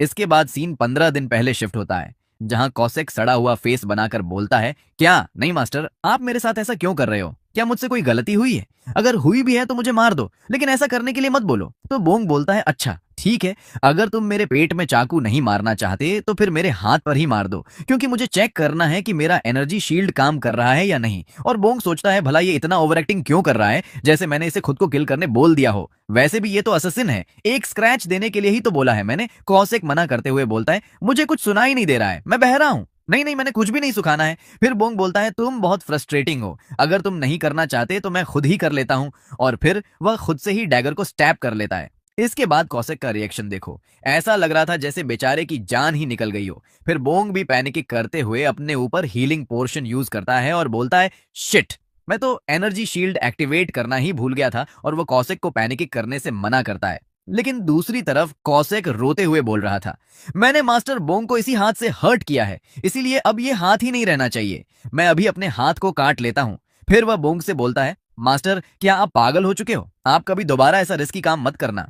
तो बोंग उसे शांत रहने और आगे हंटिंग करने के लिए बोल देता है। इसके बाद कॉसेक आगे बढ़ता है और 15 फ्लोर के सभी मॉन्स्टर्स को एक एक करके हंट करता है और पीछे से बोंग सोचता है कॉसेक को इस फ्लोर को क्लियर करने में कम से कम 10 मिनट्स तो लगेंगे, तब तक मैं क्या करूं? नहीं, मैं ऐसे बैठकर टाइम वेस्ट नहीं कर सकता, शायद मुझे अपने स्किल्स की प्रैक्टिस करनी चाहिए। फिर वह शैडो स्टेप्स को ट्राई करने की कोशिश करता है। जैसे ही वह एक्टिवेट होता है उसकी बॉडी बहुत लाइट फील करने लगती है और मानो जैसे टाइम स्लो हो गया हो। बोंग भी इस स्किल को सीखने की कोशिश करता है जहां वह पहले से बहुत ज्यादा ही फास्ट हो चुका था। फिर वह सोचता है फाइनली मैंने इस स्किल को सीख लिया। मुझे तो लगा था इसे सीखने में मुझे बहुत टाइम लगेगा, लेकिन मैंने सिर्फ 5 डेज में ही सीख लिया है। फिर वह इस स्किल को और भी ज्यादा ट्राई करता है और कॉसेक को थैंक्स करता है इस स्किल का आइडिया देने के लिए। जब वह आगे बढ़ रहा था तभी वह अपने सामने एक मॉन्स्टर को देखकर वहीं रुक जाता है। उसके सामने एक गोबलिन था जिसने बोंग को नोटिस कर लिया था। बोंग सोचता है ये तो गोबलिन है, लेकिन ये यहाँ क्या कर रहा है? क्या यह कॉसेक से बचने की कोशिश कर रहा है? पर मैं इसके सामने आकर फंस चुका हूँ। लगता है ये मेरे ऊपर अटैक करने वाला है। और तभी वह गोबलिन उठकर बोंग के ऊपर हमला करने चला जाता है, लेकिन उस गोबलिन के काटने से जस्ट पहले बोंग ने कहा शील्ड, जिससे एनर्जी शील्ड एक्टिवेट हो जाता है और बंग को उसका कोई डैमेज नहीं लगता। फिर वह डरते हुए उस गोबलिन को जोर का किक मारता है जिससे वह गोबलिन पीछे की तरफ उड़ जाता है और कॉसेक ने भी अपने पीछे आ रहे उस गोबलिन को नोटिस कर लिया था। जिसके बाद कॉसेक जाकर उस गोबलिन को खत्म कर देता है और बोलता है नाइस पास, तुम पक्का कोई सॉकर प्लेयर होगे। तभी वह रियलाइज करता है आखिर यहाँ सॉकर प्लेयर कैसे आ सकता है, यहाँ तो सिर्फ मैं और मास्टर ही आए थे। फिर वह फुल स्पीड में बोंग की तरफ भागता है और बोलता है समनर बोंग, क्या आप खतरे में हो? कॉसेक बोंग से पूछता है मास्टर आप ठीक तो हो ना? कहीं आपको कुछ हुआ तो नहीं? क्या आपने उस गोबलिन से फाइट किया था? आखिर आप सोच क्या रहे थे जो उस गोबलिन से फाइट करने चले गए? फिर कॉसेक बोंग को ऊपर नीचे दाएं बाएं सब जगह से चेक करता है और ये देखो भला ये यहाँ स्मेल करके क्या साबित करना चाहता है। फिर कॉसेक उस पर गुस्सा करते हुए बोलता है मास्टर, मैंने आपको बार बार समझाया था ना, आपको ब्रेव समनर नहीं बनना है, आपको सेफ समनर बनना है। और बोंग बोलता है ठीक है, मैं आगे से नहीं करूंगा, अब तुम चुप हो जाओ। और 15 दिन तक 15वीं मंजिल पर फार्मिंग करने के बाद बोंग ने total 22.5 kilogram magic stones collect कर लिया था, जिसका मार्केट वैल्यू है 12 मिलियन वंस। जिसके बाद वो जॉन को कॉल लगाकर बोलता है क्या मैं अभी आपके स्टोर को विजिट कर सकता हूं? तो जॉन बोलता है ऑफ कोर्स, हम आपके लिए एस्कॉर्ट भेज देंगे। पर बोंग ये सब करने के लिए मना कर देता है। फिर भी जॉन नहीं मानता और उसके लिए कॉन्वॉय भेज देता है। फिर बोंग उस बड़ी सी लग्जरियस कार में बैठकर अवेकनर मैनेजमेंट ब्यूरो की बिल्डिंग में पहुंच जाता है, लेकिन उसे अभी यह सब आदत नहीं थी और वह काफी हेजिटेंट कर रहा था। उसके बाहर निकलते ही जॉन उसका वेलकम करता है और यहाँ आने के लिए थैंक्स भी करता है। बोंग सोचता है पता नहीं क्यों, लेकिन ये लोग मुझे बिल्कुल किसी वीआईपी की तरह ट्रीट कर रहे हैं, पर मुझे ये सब बिल्कुल पसंद नहीं है। इसके बाद जॉन बोंग को एक स्कैनर पर हाथ रखने को कहता है और उसका वेन डाटा रजिस्टर करता है। जॉन आगे बोलता है अब से आप बिना किसी को इन्फॉर्म किए भी इस शॉप में आ सकते हैं, क्या मैं आपको इसका इंटीरियर दिखा सकता हूं? तो बोंग इसके लिए मना कर देता है और बोलता है कि वह खुद ही जाकर देख लेगा। जिसके बाद बोंग उस स्टोर के मैजिक स्टोन्स एक्सचेंज सेक्शन में पहुंच चुका था और अपने सामने देखकर सोचता है यह जगह कितनी ज्यादा लग्जरियस दिख रही है। यहाँ तो सब कुछ वेल मेंटेन्ड है, लेकिन यहाँ एक भी सिंगल कस्टमर क्यों नहीं दिख रहा? क्या ऐसा इसलिए है क्योंकि यहाँ के सारे इक्विपमेंट कुछ ज्यादा ही एक्सपेंसिव हैं? खैर, मुझे सबसे पहले मैजिक स्टोन्स को सेल करना चाहिए, उसके बाद मैं अपने लिए कुछ आइटम्स देखूंगा। इसके बाद बोंग अपने मैजिक स्टोन्स का वेट करवाता है। स्टाफ बोलता है इसके बदले में आपको 12 मिलियन वर्ण मिलेंगे, लेकिन अमाउंट डिपॉजिट होने में 3 दिन का टाइम लगेगा। फिर बोंग पूछता है तो क्या मैं अपने डिपॉजिट्स को यहीं कुछ खरीदने में यूज कर सकता हूं? जिस पर स्टाफ एग्री कर जाता है और सिर्फ 1 मिनट बात करने की वजह से ही बोंग पूरी तरह से थक चुका था और अब घर जाने के बारे में सोचने लगता है। सीन दूसरी तरफ शिफ्ट होता है जहां टकला डायरेक्टर बोलता है क्या प्लेयर बोंग ने शॉपिंग स्टार्ट कर दी है? कहीं उसे कोई प्रॉब्लम तो नहीं हो रही? तो जॉन बोलता है यस सर, वो अभी शॉपिंग ही कर रहे हैं और हमने बाकी प्लेयर्स को बता दिया है कि आज स्टोर बंद रहेगा। साथ ही जॉन आगे बोलता है मैंने स्टाफ को बोल दिया है कि सब कुछ 90% डिस्काउंट पर सेल किया जाए। हम तो उसे सब कुछ फ्री में भी दे सकते थे, लेकिन उसके डरपोक नेचर को देखते हुए हमने अधिकतम डिस्काउंट दिया है ताकि उसे किसी तरह का शक भी ना हो। इसके बाद फिर बोंग का घर दिखाते हैं। इसका मतलब है कि वह शॉपिंग करके अपने घर आ चुका था। बोंग ने वहां से एक स्टिक और शूज खरीदे थे, जहां उसके स्टिक का नाम है एडमम एंड मेस और इसका प्राइस है 2 मिलियन वर्ण। साथ ही उसके शूज का नाम है बेसिलस लेदर वॉकर और इसका प्राइस है 2 मिलियन वर्ण। फिर बोंग सोचता है पर मैंने तो सुना था कि स्टोर का मिनिमम प्राइस अब 20 से 30 मिलियन वर्ण से स्टार्ट होता है और मेरे जाते ही जॉन वहां पर्सनली मुझसे मिलने आए थे, जो कि एक्सपेक्टेड था। फिर वह गुस्से में बोलता है, चाहे मैं कितना भी सोच लूं, लेकिन उन लोगों ने मुझे स्पेशल ट्रीटमेंट तो दिया है और इस दुनिया में कुछ भी फ्री नहीं होता। इसका मतलब मेरे ऊपर उनका बर्डन आ चुका है। लेकिन तुरंत ही वह चिल होकर बोलता है, पर कुछ भी कहो, ये शूज तो सच में बहुत प्रीटी हैं। फिर वो अपनी रिंग को देखते हुए सोचता है, इस एनर्जी शील्ड का होना मेरे लिए किसी ऑल इन वन आर्मर जैसा है और बाकी गीज के साथ होने से मेरा डिफेंस काफी इंक्रीज हो चुका है। पर मैंने टावर क्लाइंबिंग से पहले खुद से प्रॉमिस किया था, मैं कभी ग्रीडी नहीं बनूंगा। लेकिन इन प्लैटिनम बैच रिवॉर्ड्स की वजह से मैं धीरे धीरे ग्रीडी बनता जा रहा हूं। अगले दिन का सीन दिखाया जाता है जहां बोन ने कौसेक को समन कर लिया था। कौसेक आते ही उसे ग्रीटिंग करता है और पूछता है, क्या आज भी हम लोग फिर से 15वीं मंजिल को ही क्लियर करने वाले हैं?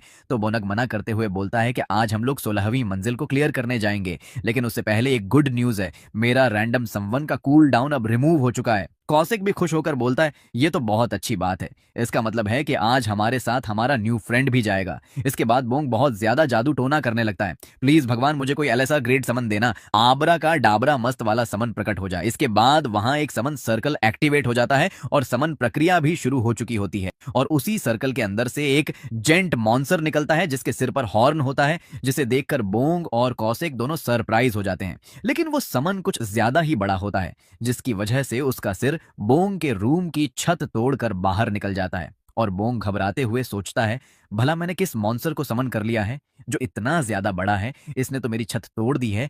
अब मुझे अपने पैसों से इसे रिपेयर करना होगा। जिसके बाद एक एक करके उस न्यू समन के हाथ और पैर को दिखाया जाता है, जो कि देखने से लग रहा है मानो जैसे थेनोसी समन हुआ है। फिर सीन जूम आउट होता है। तब हमें पता चलता है वो एक जॉइंट स्पीशीज का समन है जो देखने में ही बहुत स्ट्रांग लग रहा है। फिर वह छत का सहारा लेकर अपना सर अंदर करने की कोशिश करता है और गाइस तुम ही देखो ये कितना खतरनाक दिख रहा है। बोंग सोचता है क्या ये कोई ह्यूमन है, पर यह तो बिल्कुल कोई मॉन्स्टर जैसा दिख रहा है। तभी कौशिक आगे बढ़कर उसे किक करते हुए बोलता है, जल्दी से नीचे झुको तुम घटिया। पर बोंग ये देख के बहुत ज्यादा डर जाता है, कहीं फाइट एस्केलेट ना हो जाए। कौशिक उस न्यू समन के फेस पे एक जोर का किक करता है, जिसके बाद वो उस पे और भी अटैक्स करते हुए बोलता है, आखिर हमें यही समन क्यों मिला? क्या तुम यहाँ पर मेरी जिंदगी बर्बाद करने आए हो? मर जाओ। आखिर तुम मुझे ऐसे घूर क्यों रहे हो? अपनी आंखें नीचे करो, तुम एक हो। और बोंग सोचता है क्या ये लोग एक दूसरे को जानते हैं? फिर समन बोलता है, तुम ये क्या कर रहे हो? मुझे जरा सा भी दर्द नहीं हो रहा, ये तो गुदगुदी जैसा लग रहा है। फिर कौशिक अपने डैडर्स निकाल के बोला, अच्छा ठीक है, फिर देखते हैं कि तुम इसके बाद भी बोल सकते हो या नहीं। मैं तुम्हारा गला ही काट दूंगा ताकि तुम बोलने लायक ना बचो, और फिर उसे गिफ्ट ट्रैप कर दूंगा। लेकिन तभी बोंग कौशिक के सामने आकर उसे रुकने के लिए बोलता है और इन दोनों को फाइट करने से मना करता है। बोंग आगे रोते हुए बोलता है, अगर तुम लोग फाइट करोगे तो मेरा पूरा घर बर्बाद हो जाएगा, इसीलिए फाइट मत करो। और कौशिक भी इस बात को समझ जाता है। जिसके बाद बोंग पूछता है, कौशिक तुम थोड़ा सा साइड हो जाओ तो मुझे अपने न्यू फ्रेंड से कुछ कहना है। लेकिन कौशिक बोलता है, मास्टर आपको इस बास्टर्ड को जानने की कोई जरूरत नहीं है क्योंकि ये ऑलरेडी फेमस है।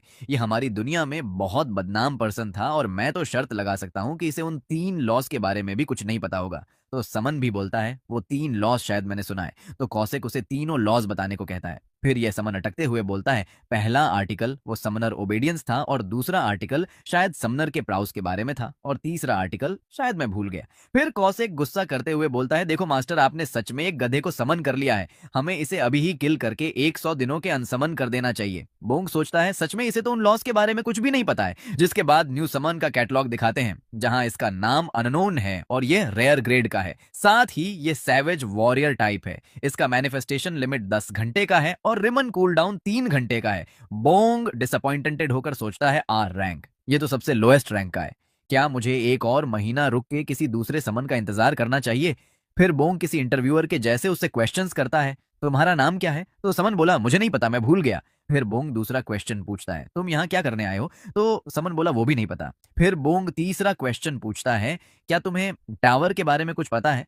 तो समन बोला, मैं नहीं जानता क्योंकि मुझे कुछ याद नहीं है। बोंग सोचता है, ये तो बहुत फ्रस्ट्रेटिंग है, क्या मुझे इसके स्पेसिफिक डिटेल्स चेक करना चाहिए? तभी उसे फिर से वही एनर्जी फील होता है जो उसको कौशिक के टाइम पर हुआ था। वह फिर से अपने समन के मेमोरी में टेलीपोर्ट हो रहा था। फिर वह सोचता है, ये तो बिल्कुल वैसा ही है जैसे मैं कौशिक के मेमोरीज में गया था। बोंग अपने आसपास देख रहा था जहां पर उसे न्यू समन दिखाई देता है जो कि बटरफ्लाइज को पकड़ रहा था। फिर सिस्टम इसके बारे में बताता है, ये महान प्लेन्स ट्राइब का एक सैवेज वॉरियर है जिनके पास एक प्योर सोल होता है और ये नेचर से जुड़े रहने वाली ट्राइब है। इस ट्राइब के लोग बहुत ज्यादा इनोसेंट होते हैं, लेकिन साथ ही इनका फिजिकल स्टैट्स टॉप टीयर का होता है। तभी उसके पीछे कुछ जॉइंट वुल्फ्स आ जाते हैं उस पर हमला करने के लिए, लेकिन इसे लगा था कि वह लोग इसके साथ खेलने आए हैं, इसीलिए ये उन्हें पकड़ के उनके साथ खेलने लगता है। और यहाँ देखो, ये इस वुल्फ को मॉलेस्ट कर रहा है। जिसके बाद वहां एक आदमी आता है जो इस इनोसेंट जॉइंट का फायदा उठाना चाहता था। वो अपना नाम एररियस बताता है और साथ ही उसका नाम पूछता है, लेकिन जॉइंट को अपना नाम नहीं याद था क्योंकि वह भूल चुका था। जिसके बाद उन सोल्जर्स ने समन को किसी चारे के जैसे सुपर बीस्ट हाइड्रा के आगे फाइट करने के लिए छोड़ दिया और खुद ही पीछे से उसके मरने का इंतजार कर रहे थे।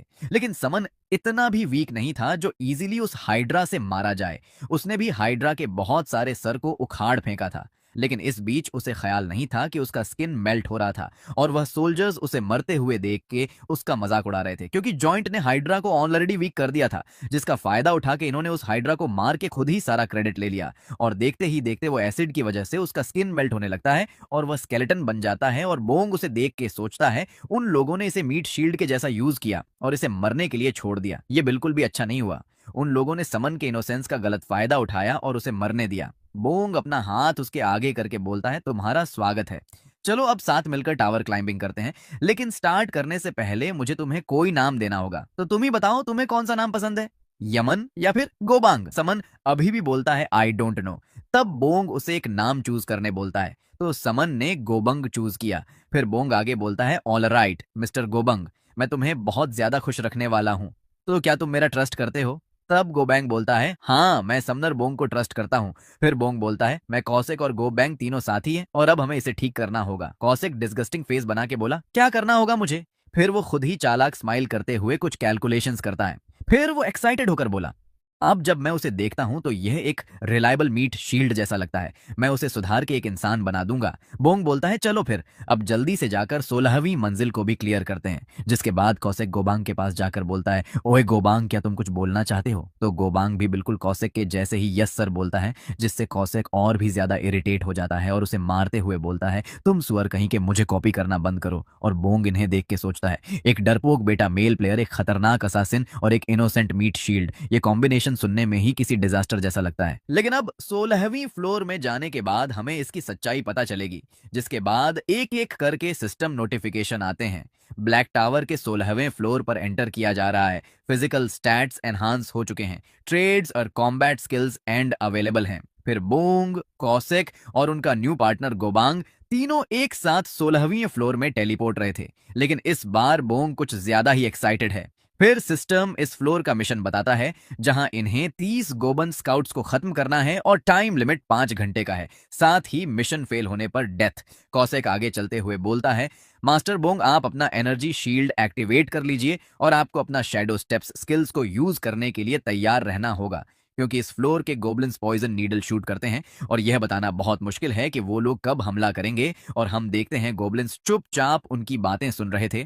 साथ ही एक गोब्लिन ने बोंग को अपने निशाने पर ले लिया था। सिर्फ एक नीडल शॉट और बोंग पॉइजन से टपक जाएगा। बिना देरी किए वो गोब्लिन अपना अटैक रिलीज कर देता है और उसका टारगेट अपना बेटा मेल बोंग है। लेकिन उस नीडल के लगने से पहले ही कौशिक सामने आकर उसे पकड़ लेता है, जिससे बोंग मरते मरते बच जाता है। और कौशिक चिल्ला के बताता है, उन लोगों ने हम पर हमला कर दिया है, हम लोग चारों तरफ से घिर चुके हैं। जिसके बाद कौशिक सामने से आ रहे सभी अटैक्स को ब्लॉक करता है और बोंग को जल्दी से पीछे छिपने के लिए बोलता है।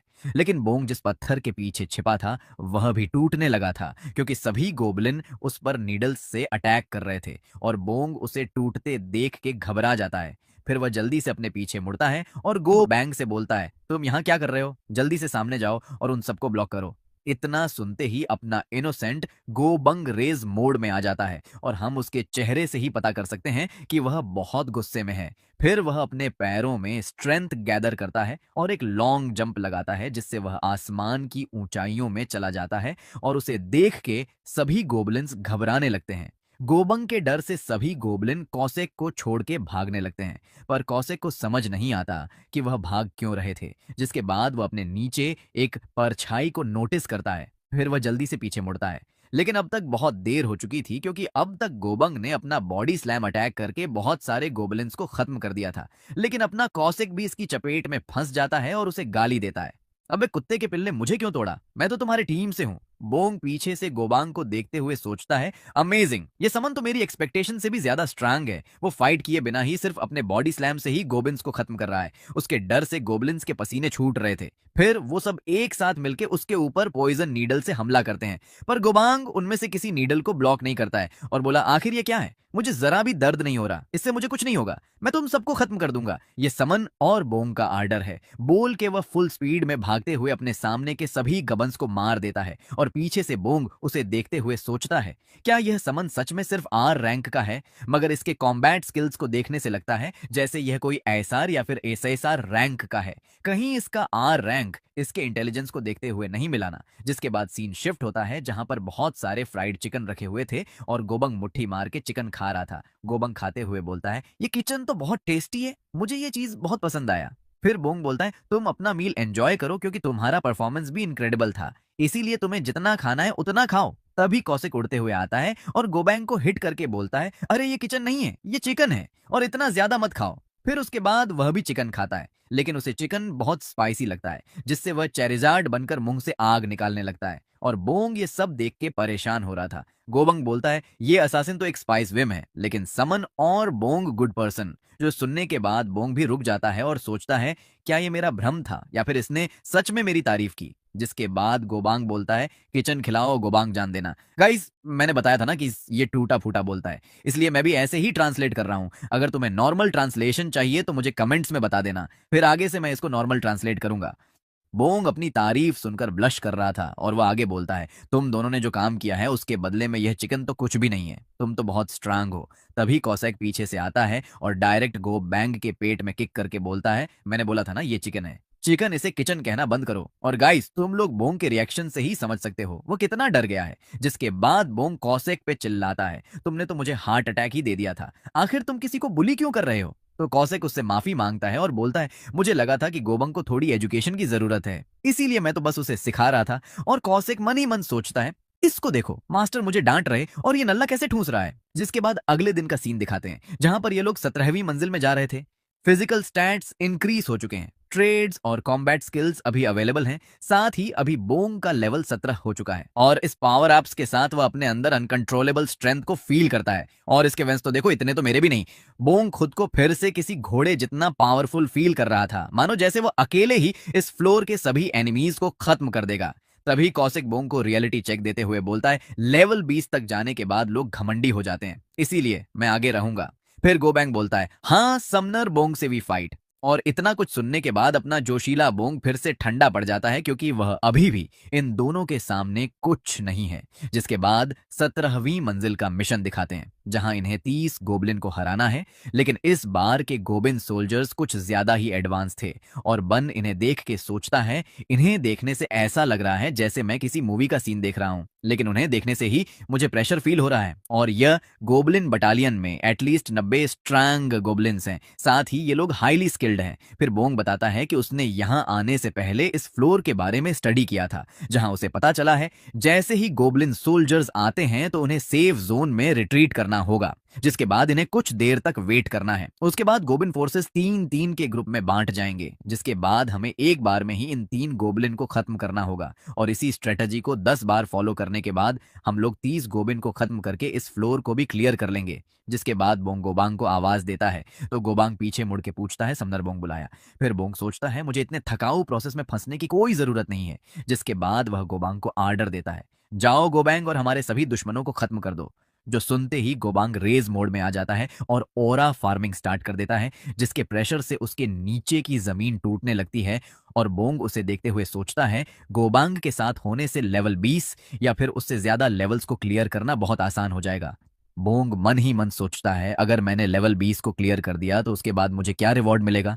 मैं तो वही सोच सच के परेशान हो रहा हूं। बोंग आगे इशारा करके सामने वाले सभी गोबलिन्स को वाइप आउट करने का आर्डर देता है, जिसके बाद ही गोबैंग रेज मोड में आकर बहुत ज्यादा टेरिफाइंग एनर्जी रिलीज करता है। फिर वह गुस्से में गोबलिन्स की ओर भागने लगता है, जिसको आते देख के गोबलिन्स डर के उससे दूर हो जाते हैं। तभी उन गोबलिन का कमांडर आकर इशारा करता है, जैसे कह रहा हो, डरो मत और आगे बढ़ के उन पे हमला करो।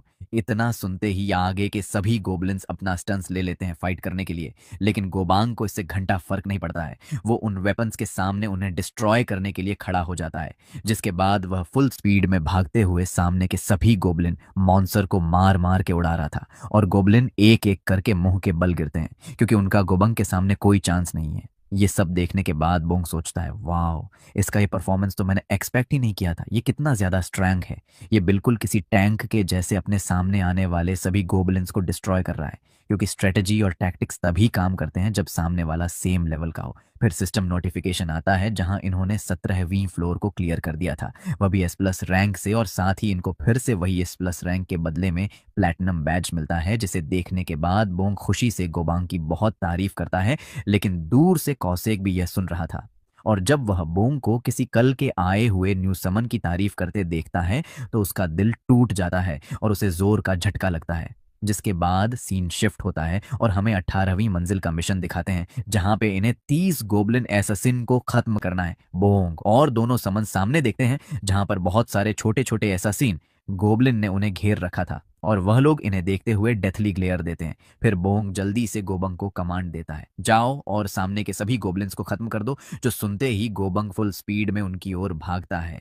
लेकिन इस बार के गोबलिन्स थोड़े डिफरेंट थे, क्योंकि ये गोबलिन्स स्टेल्थ एबिलिटी का यूज कर सकते हैं। इसका मतलब कि ये गोबलिन्स का स्पीड बहुत ज्यादा है और कुछ हद तक इनविजिबल भी हो सकते हैं। गोबांग रश करके गोबलिन्स को पकड़ने की कोशिश करता है, लेकिन उसके हाथ कोई भी गोबलिन नहीं लगता और वो कंफ्यूज होकर इधर उधर देखने लगता है। आखिर गोबलिन्स गायब कहाँ हो गए। बोंग ये देख के खुद भी कंफ्यूज हो जाता है। उसे समझ नहीं आता कि अब उसे क्या करना चाहिए, क्योंकि उसने ऐसा कुछ एक्सपेक्ट नहीं किया था। और गोबैंग भी इरिटेट होकर इधर उधर हाथ मारता है और गोबलिन्स को डरपोक बोल के उन्हें चैलेंज करता है, सामने आओ, कहाँ छिपे हो तुम सब, आके फाइट करो। लेकिन तभी उस जंगल में कोई जोर जोर से हंसने लगता है, जिसकी आवाज दूर दूर तक गूंज रही थी।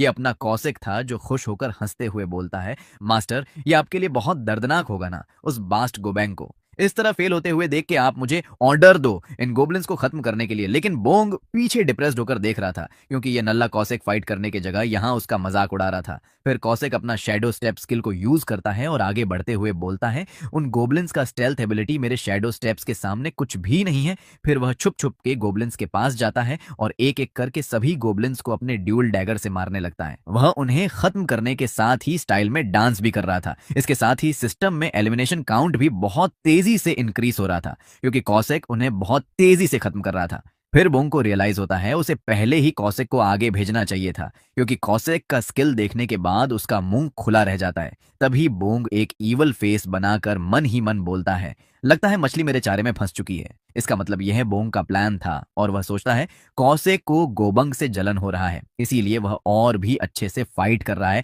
और मैं इस ऑपरेशन का नाम दूंगा ऑपरेशन स्टॉक राइवलरी। फिर हमें गोबंग को दिखाते हैं जो कि गोबलिन्स को मच्छर के जैसे मार रहा था। तभी कौशिक आकर उसको किक करके बोलता है, मेरे रास्ते से दूर हो जा। लेकिन गोबैंग बोलता है, मैं भी मदद करता। फिर बोंग अपने हाथ को देखते हुए बोलता है, तुम लोग ऐसे ही अपनी गांड रगड़ के फाइट करो और मेरे लिए फ्री प्लैटिनम बैजेस कलेक्ट करो, क्योंकि मुझे इससे मिलने वाले फ्री रिवॉर्ड्स बहुत पसंद आ रहे हैं। फिर वो सीरियस होकर अपने हाथ में स्टिक लेकर बोलता है, अब मेरा लेवल 18 हो चुका है और अब मैं अपने अंदर कुछ फील कर रहा हूं। मुझे अपने अंदर से बहुत ज्यादा पावर फील हो रहा है, और अब तक मैंने जिस पावर को हाइड कर रखा था उसे रिलीज करने का टाइम आ चुका है। ऐसा बोलने के बाद अपना बोंग फिर से मिस्टर घोड़ा बन जाता है, सॉरी, वो मिस्टर वाइल्ड घोड़ा बन जाता है। वो स्माइल करते हुए मन ही मन सोचता है, यहां आने से पहले मैंने 18वीं फ्लोर का स्ट्रेटजी गाइड पूरी तरह से याद कर लिया था, और मुझे पता चला है असिन गोबलिन्स का स्टेल्थ एबिलिटी एक लो टियर एबिलिटी है। इसका मतलब है कि अगर मैं थोड़ा फोकस करूं तो मैं उन्हें देख सकता हूं। फिर बोंग उस गोबलिन की ओर जाते हुए कहता है, मुझे डरने की कोई जरूरत नहीं है, क्योंकि मैंने शैडो स्टेप स्किल को 15वें फ्लोर पर बहुत बार प्रैक्टिस किया है और मैं इसे इजीली मार सकता हूं। बोंग बिल्कुल किसी निंजा के जैसे छुप छुप के उस गोबलिन का पीछा करता है, और जैसे ही वह उसे मारने जाता है तभी कुछ अनएक्सपेक्टेड होता है, क्योंकि तभी उसका पैर मुड़ जाता है, जिससे उसका बैलेंस भी खराब हो जाता है। और अब तक गोबलिन ने भी बोंग को क्लियरली नोटिस कर लिया था और वह गोबलिन बोंग पर हमला करने वाला था। लेकिन तभी बोंग डर के मारे उसके फेस पर अपने स्टिक से मार देता है, जो कि बोंग या फिर गोबलिन ने भी ऐसा एक्सपेक्ट नहीं किया था। इसके साथ ही सिस्टम नोटिफिकेशन आता है, जहां अब 30 में से 10 गोबिन का टारगेट पूरा हो चुका था, और बोंग ने गलती से ही सही लेकिन अपना पहला किल कर लिया था। फिर वह खुश होकर बोलता है, फाइनली मैंने इसे मार दिया, और ये 18 फ्लोर्स के बाद मेरा पहला किल था। लेकिन इससे पहले कि बोंग चैन की सांस लेता तभी उसे अपने पीछे से किलिंग इंटेंट फील होता है, क्योंकि उसके पीछे में एक और गोबलिन आके उस पर हमला कर दिया था। तभी सीन शिफ्ट हो जाता है और हमें कॉस्के को दिखाते हैं, जो कि मजे से गोबलिन को हंट कर रहा था। और अभी एलिमिनेशन काउंट इंक्रीज होकर 18 हो चुका था, जो कि कुछ ही देर में 26 और फिर 27 भी हो जाता है। इसके साथ ही कॉस्केक फन करते हुए गोबलिन के सिर को काट के अलग कर रहा था। तभी वह अपने सामने देखता है जहां पर गोबांग मुट्ठी मार रहा था। फिर दूसरे एंगल से दिखाते हैं जहां पर गोबंग किसी सुदर्शन चाकरा के जैसे गोल गोल घूम के सामने वाले गोबलिन्स को मार रहा था, और उसके बड़े से मुक्के के लगते ही गोबलिन्स एक ही हिट में मर जाते हैं। फिर वह दौड़ के फुल स्पीड में कौसेक के सामने भागता है, जिससे कौसेक गुस्से होकर बोलता है, अगर तू दोबारा मेरे रास्ते में आया तो इस बार मैं तुझे जान से मार दूंगा। तभी वह शांत होकर रियलाइज करता है समनर बोंग कहाँ है। इतनी देर से वह दिख नहीं रहे हैं, जिसके बाद फिर से सीन बोंग पर शिफ्ट होता है, जहां उस गोबलिन ने उस पर हमला कर दिया था। लेकिन तभी बोंग का एनर्जी शील्ड एक्टिवेट हो जाता है, जिससे टकरा के वो गोबलिन बहुत दूर जाकर गिरता है। और बोंग कांपते हुए सोचता है, वो तो अच्छा हुआ कि मैंने एनर्जी शील्ड को पहले ही एक्टिवेट कर रखा था, वरना अभी तक मैं टपक गया होता और गोबलिन ने मुझे पेटी बना दिया होता। लेकिन इससे पहले कि वह आकर कुछ सोचता, उसके सामने दो गोबलिन आ चुके थे, जिनका टारगेट अपना बोंग था। लेकिन इस बार बोंग डरता नहीं है, और वह अपने अंदर के एड्रेनलिन रश को फील करता है। और साथ ही उसे गोबलिन के अटैक स्लो मोशन में दिख रहे थे, जिनको वह जंप करके इजीली डज कर लेता है। जिसके बाद वो उन गोबलिन्स को एक डेडली ग्लेयर देता है, और उसे लगता है कि पूरी दुनिया स्लो हो चुकी है। तभी वह फुल स्पीड में दोनों गोबलिन्स को अपने स्टिक से खत्म कर देता है। और इस सीन में बोंग कुछ ज्यादा ही ओवर पावर्ड दिख रहा था, बिल्कुल मैन कैरेक्टर वाली वाइब्स। फिर सिस्टम नोटिफिकेशन आता है, जहां पर फिर से वही S plus plus rank and platinum batch. दूसरी तरफ कौशिक इस नोटिफिकेशन को देखने के बाद भागते हुए इधर उधर अपने बोंग को ढूंढ रहा था। तभी बोंग कोसैक को देख के बोलता है, लगता है आखिरी वालों को मैंने मार दिया। लेकिन इतना सुनते ही कोसैक किसी बच्चे के जैसे बोंग का नाम लेकर रोने लगता है, और गोबांग भी कंफ्यूज हो जाता है कि ये नल्ला ऐसे रोने क्यों लगा। फिर डेप्यूटी डायरेक्टर ली को दिखाते हैं, जिसको भी इस फ्लोर का नोटिफिकेशन मिल गया था, और वह खुशी से बताती है प्लेयर बोंग ने 18वीं फ्लोर को क्लियर कर दिया, वह भी एस प्लस प्लस रैंक से। जो सुनने के बाद टकला डायरेक्टर भी खुश हो जाता है और जॉन बोंग की तारीफ करके बोला, वो प्लेयर अनस्टॉपेबल है, ऐसा लग रहा है वह बहुत टाइम से इसके लिए तैयारी कर रहा था। फिर डायरेक्टर खुश होकर बोलता है, मैं इतना ज्यादा खुश हूं कि मेरा मन कर रहा है मैं अभी ही उसका इन्फॉर्मेशन रिवील कर दूं, क्योंकि वह लड़का कोरिया की शान है, जिसने 18 S plus plus rank strike बनाया है। तो जॉन उसे काम होने और ऐसा सोचने से भी मना करता है, और डेप्यूटी डायरेक्टर भी जॉन का सपोर्ट करके बोलती है, अगर उसका इन्फॉर्मेशन रिवील हो गया तो ये प्लेयर बोंग के लिए डेंजरस भी हो सकता है। तो डायरेक्टर कहता है, तुम लोग सीरियस मत हो, मैं सिर्फ बता रहा हूं क्योंकि मुझे बहुत ज्यादा प्राउड हो रहा। फिर जॉन आगे बोलता है, प्लेयर बोंग हमारे कंट्री का एक सुपर क्लास प्लेयर है, जिसे एलीट टीम से भी ज्यादा बेटर मैनेजमेंट मिलना चाहिए। जिसके बाद टीवी पर न्यूज दिखाया जाता है, जहां रिपोर्टर बताता है 20 दिनों के बाद एक प्लेयर ने फिर से एस प्लस प्लस रैंक से फ्लोर क्लियर किया है, और अभी उस प्लेयर ने 18 फ्लोर को लगातार एस प्लस प्लस रैंक से क्लियर कर लिया है। ये रिकॉर्ड वर्ल्ड में अभी तक किसी ने नहीं बनाया है, और ना कोई इसके बारे में सोच सकता है। उस अननोन प्लेयर के बारे में हिस्ट्री बुक्स में लिखा जाएगा, और सूत्रों के मुताबिक अभी उस प्लेयर का लेवल 19 के आसपास होगा। अभी कोरिया के साथ ही पूरी दुनिया उस S plus plus rank player के बारे में जानने का इंतजार कर रही है। ये सब देखने के बाद कौशिक डिप्रेस्ड होकर एस करता है, और बोंग भी बहुत परेशान और स्पीचलेस था। फिर बोंग बोलता है, कौशिक तुम ऐसे साइड क्यों कर रहे हो, अगर तुम्हें कुछ कहना है तो कहो। तो कौशिक बोलता है, यस मास्टर, ये बहुत ज्यादा फास्ट हो रहा है, आप कुछ ज्यादा ही स्पीड से अपने टैलेंट को अवेकन कर रहे हो, ये डेंजर्स हो सकता है। लेकिन बोंग खुद को पॉइंट करके कहता है, टैलेंट, और वो भी मैं, क्या तुम मुझे टैलेंटेड कह रहे हो? फिर वो हंसते हुए बोलता है, अरे बस भी करो यार, तुम पक्का मजाक कर रहे गे, भला मैं टैलेंटेड कैसे हो सकता हूँ, मैं तो नल्ला हूँ। पर कौशिक कुछ बोलता नहीं, और मन ही मन सोचता है, ये कोई मजाक नहीं है। जिस शैडो स्टेप को समनर बोंग ने लास्ट टाइम यूज किया था, वो एक सीक्वेंस का परफेक्ट मूवमेंट था, जिसे मैं खुद भी चाहूं तो कॉपी नहीं कर सकता। और इसी वजह से मुझे लगता है कि यह चीज समनर के लिए डेंजरस हो सकती है। फिर वो बोंग से कहता है, मैं मजाक नहीं कर रहा, मैं सीरियस हूं। ऐसे तो आप बैटल्स को एंजॉय करने लगोगे और कॉन्फिडेंट हो जाओगे, लेकिन अगर ऐसा हुआ तो खतरा आपके ऊपर मंडराने लगेगा। वैसे क्या आपको याद नहीं कि हमारे बीच एक डील हुआ था, जहां आप ब्रेव समन नहीं बल्कि सेफ समनर बनोगे? तो बोंग कहता है, तुम सही कह रहे हो, इसीलिए अब से मैं रिस्क नहीं लूंगा और एक टाइम पर सिर्फ एक ही मॉन्स्टर से फाइट करूंगा। जिसके बाद कौशिक बोंग को देखते हुए सोचता है, ये इतना अनल की क्यों लग रहा है, ये कोई सही संकेत नहीं है। फिर वह रोते हुए मन ही मन सोचता है, मुझे लगता है हमारे समनर किसी दिन एक बड़ा डिजास्टर लाने वाले हैं। अभी यह मैनवा और भी ज्यादा इंटरेस्टिंग हो रहा है, लेकिन प्रॉब्लम यह है कि चैनल के व्यूज गिरते जा रहे हैं। मुश्किल से 1000 लोग भी वीडियो नहीं देख रहे हैं और वीडियो रेकमेंड भी नहीं हो रहा। तो प्लीज वीडियो को लाइक कर दो और कमेंट में कुछ भी लिख दो, कुछ और नहीं तो ABCD ही लिख दो या फिर कोई भी रैंडम इमोजी स्पैम कर दो, वरना यूट्यूब मेरे चैनल को डेड मान लेगा और फिर वीडियोस आना रुक जाएंगी। कौशिक को रोते देख के गोबंग उसके पीछे आकर उसका मजाक उड़ाने लगता है। देखो तो ये नल्ला असासिन कैसे रो रहा है, जिससे कौशिक गुस्सा हो जाता है और जंप करके उसके फेस पे जोर का किक करता है। वो उसे और मारते हुए कहता है, तुम्हारी हिम्मत कैसे हुई मेरा मजाक उड़ाने की, मैं तुम्हें छोड़ूंगा नहीं। पर इसी बीच इन लोगों ने बोंग के रेफ्रिजरेटर के घोड़े लगा दिए थे, जिससे बोंग रोते हुए उनको रुकने के लिए कहता है, वरना अगर यह लोग ऐसे ही लड़ते रहे तो मेरा घर रहने लायक नहीं बचेगा। पर बोंग को इस बात का ज्यादा दुख था कि इन लोगों ने उसकी माँ के हाथ का खाना बर्बाद कर दिया है और अब उसे इतना टेस्टी खाना खाने को नहीं मिलेगा। फिर बोंग उनको शांत करता है और बताता है, कल अगर दिन अच्छा हुआ तो वह अपने पेरेंट्स को विजिट करने जाने वाला है। One eternity letter. अब अगले दिन का सीन दिखाते हैं, जहां बोंग अपने पेरेंट्स से मिलने के लिए उनके अपार्टमेंट पहुंच चुका था। वह अंदर जाकर अपने पेरेंट्स को आवाज देता है, तभी उसकी माँ उसे पास बुलाती है और जब वह वहां जाता है तो देखता है उसकी माँ पापा के पैर दबा रही थी और उसके पापा कहते हैं, तुम्हें ऐसे ही मिलने आते रहना चाहिए, वरना किसी दिन मैं तुम्हारा चेहरा भूल जाऊंगा क्योंकि तुम घर ही नहीं आते हो। फिर बॉन्ग उनसे पूछता है, आपके जॉइंट्स का पेन कैसा है। तो उसके पापा प्रैक्टिकल करते हुए उठने की कोशिश करते हैं, जिसमें उन्हें अभी भी दर्द हो रहा था, इसलिए बोंग उन्हें उठने से मना करता है और ऐसे ही लेटे रहने बोलता है। जिसके बाद बोंग अपने पापा को सहारा देकर डाइनिंग टेबल तक लाता है और अपने भाई के बारे में पूछता है तो उसकी माँ बताती है कि वह अभी कुछ सामान लाने के लिए बाहर गया है। जब सब लोग खाने बैठते हैं तो बोंग पूछता है, क्या घर में अभी समस्याएं चल रही हैं। तो उसकी माँ उसे तनाव लेने से मना करती है और वह खुद भी कोई जॉब देख रही है, इसीलिए बोंग को पैसों की चिंता नहीं करनी चाहिए। वैसे अभी तक बोंग ने अपनी अवेकनिंग के बारे में घर पर नहीं बताया है, इसीलिए वह एक्टिंग करते हुए पूछता है, अच्छा होता ना अगर मैं ऐसे टफ टाइम पर अवेकन होता। तो जो सुनते ही उसके पापा टेबल पर अपना हाथ मारते हैं, जिससे बोंग डर जाता है और सोचता है कहीं मैंने कुछ गलत तो नहीं बोल दिया। पर तभी उसके पापा मजाक करते हुए बोलते हैं, क्या तुम कोई मजाक कर रहे हो। अब एक ऐसा लड़का जो बिल्कुल मेरी तरह दिखता है, वह लड़का टॉवर्स में जाएगा। वैसे मैं तुम्हें बता दूं कि तुम्हारे पापा किसी कॉकरोच को मारने से पहले भी तुम्हारी माँ से परमिशन लेते हैं। तो उसकी माँ कहती है, भला तुम इस पर प्राउड क्यों कर रहे हो, इसमें कुछ प्राउड करने जैसा नहीं है। फिर वो बोंग से पूछती है, क्या तुम आज अपने जॉब पे नहीं जाने वाले। जिस पर बोंग थोड़ा हेजिटेट करते हुए कहता है, आज छुट्टी है इसीलिए मैं यहाँ आ गया। लेकिन बोंग के रिएक्शन से साफ पता चल जाता है कि वह झूठ बोल रहा है, इसलिए उसकी माँ उसे टोंट करके बोलती है, तुम झूठ क्यों बोल रहे हो। खैर छोड़ो, इससे कोई फर्क नहीं पड़ता तुम झूठ बोल रहे हो या नहीं, क्योंकि मैं तुम पर ट्रस्ट करती हूँ। लेकिन चाहे कुछ भी हो जाए, कभी लोन शार्क्स से पैसे मत लेना बेटे। जो सुनते ही बोंग को 440 करोड़ वोल्ट का झटका लगता है, क्योंकि उसने ऑलरेडी लोन ले रखा था।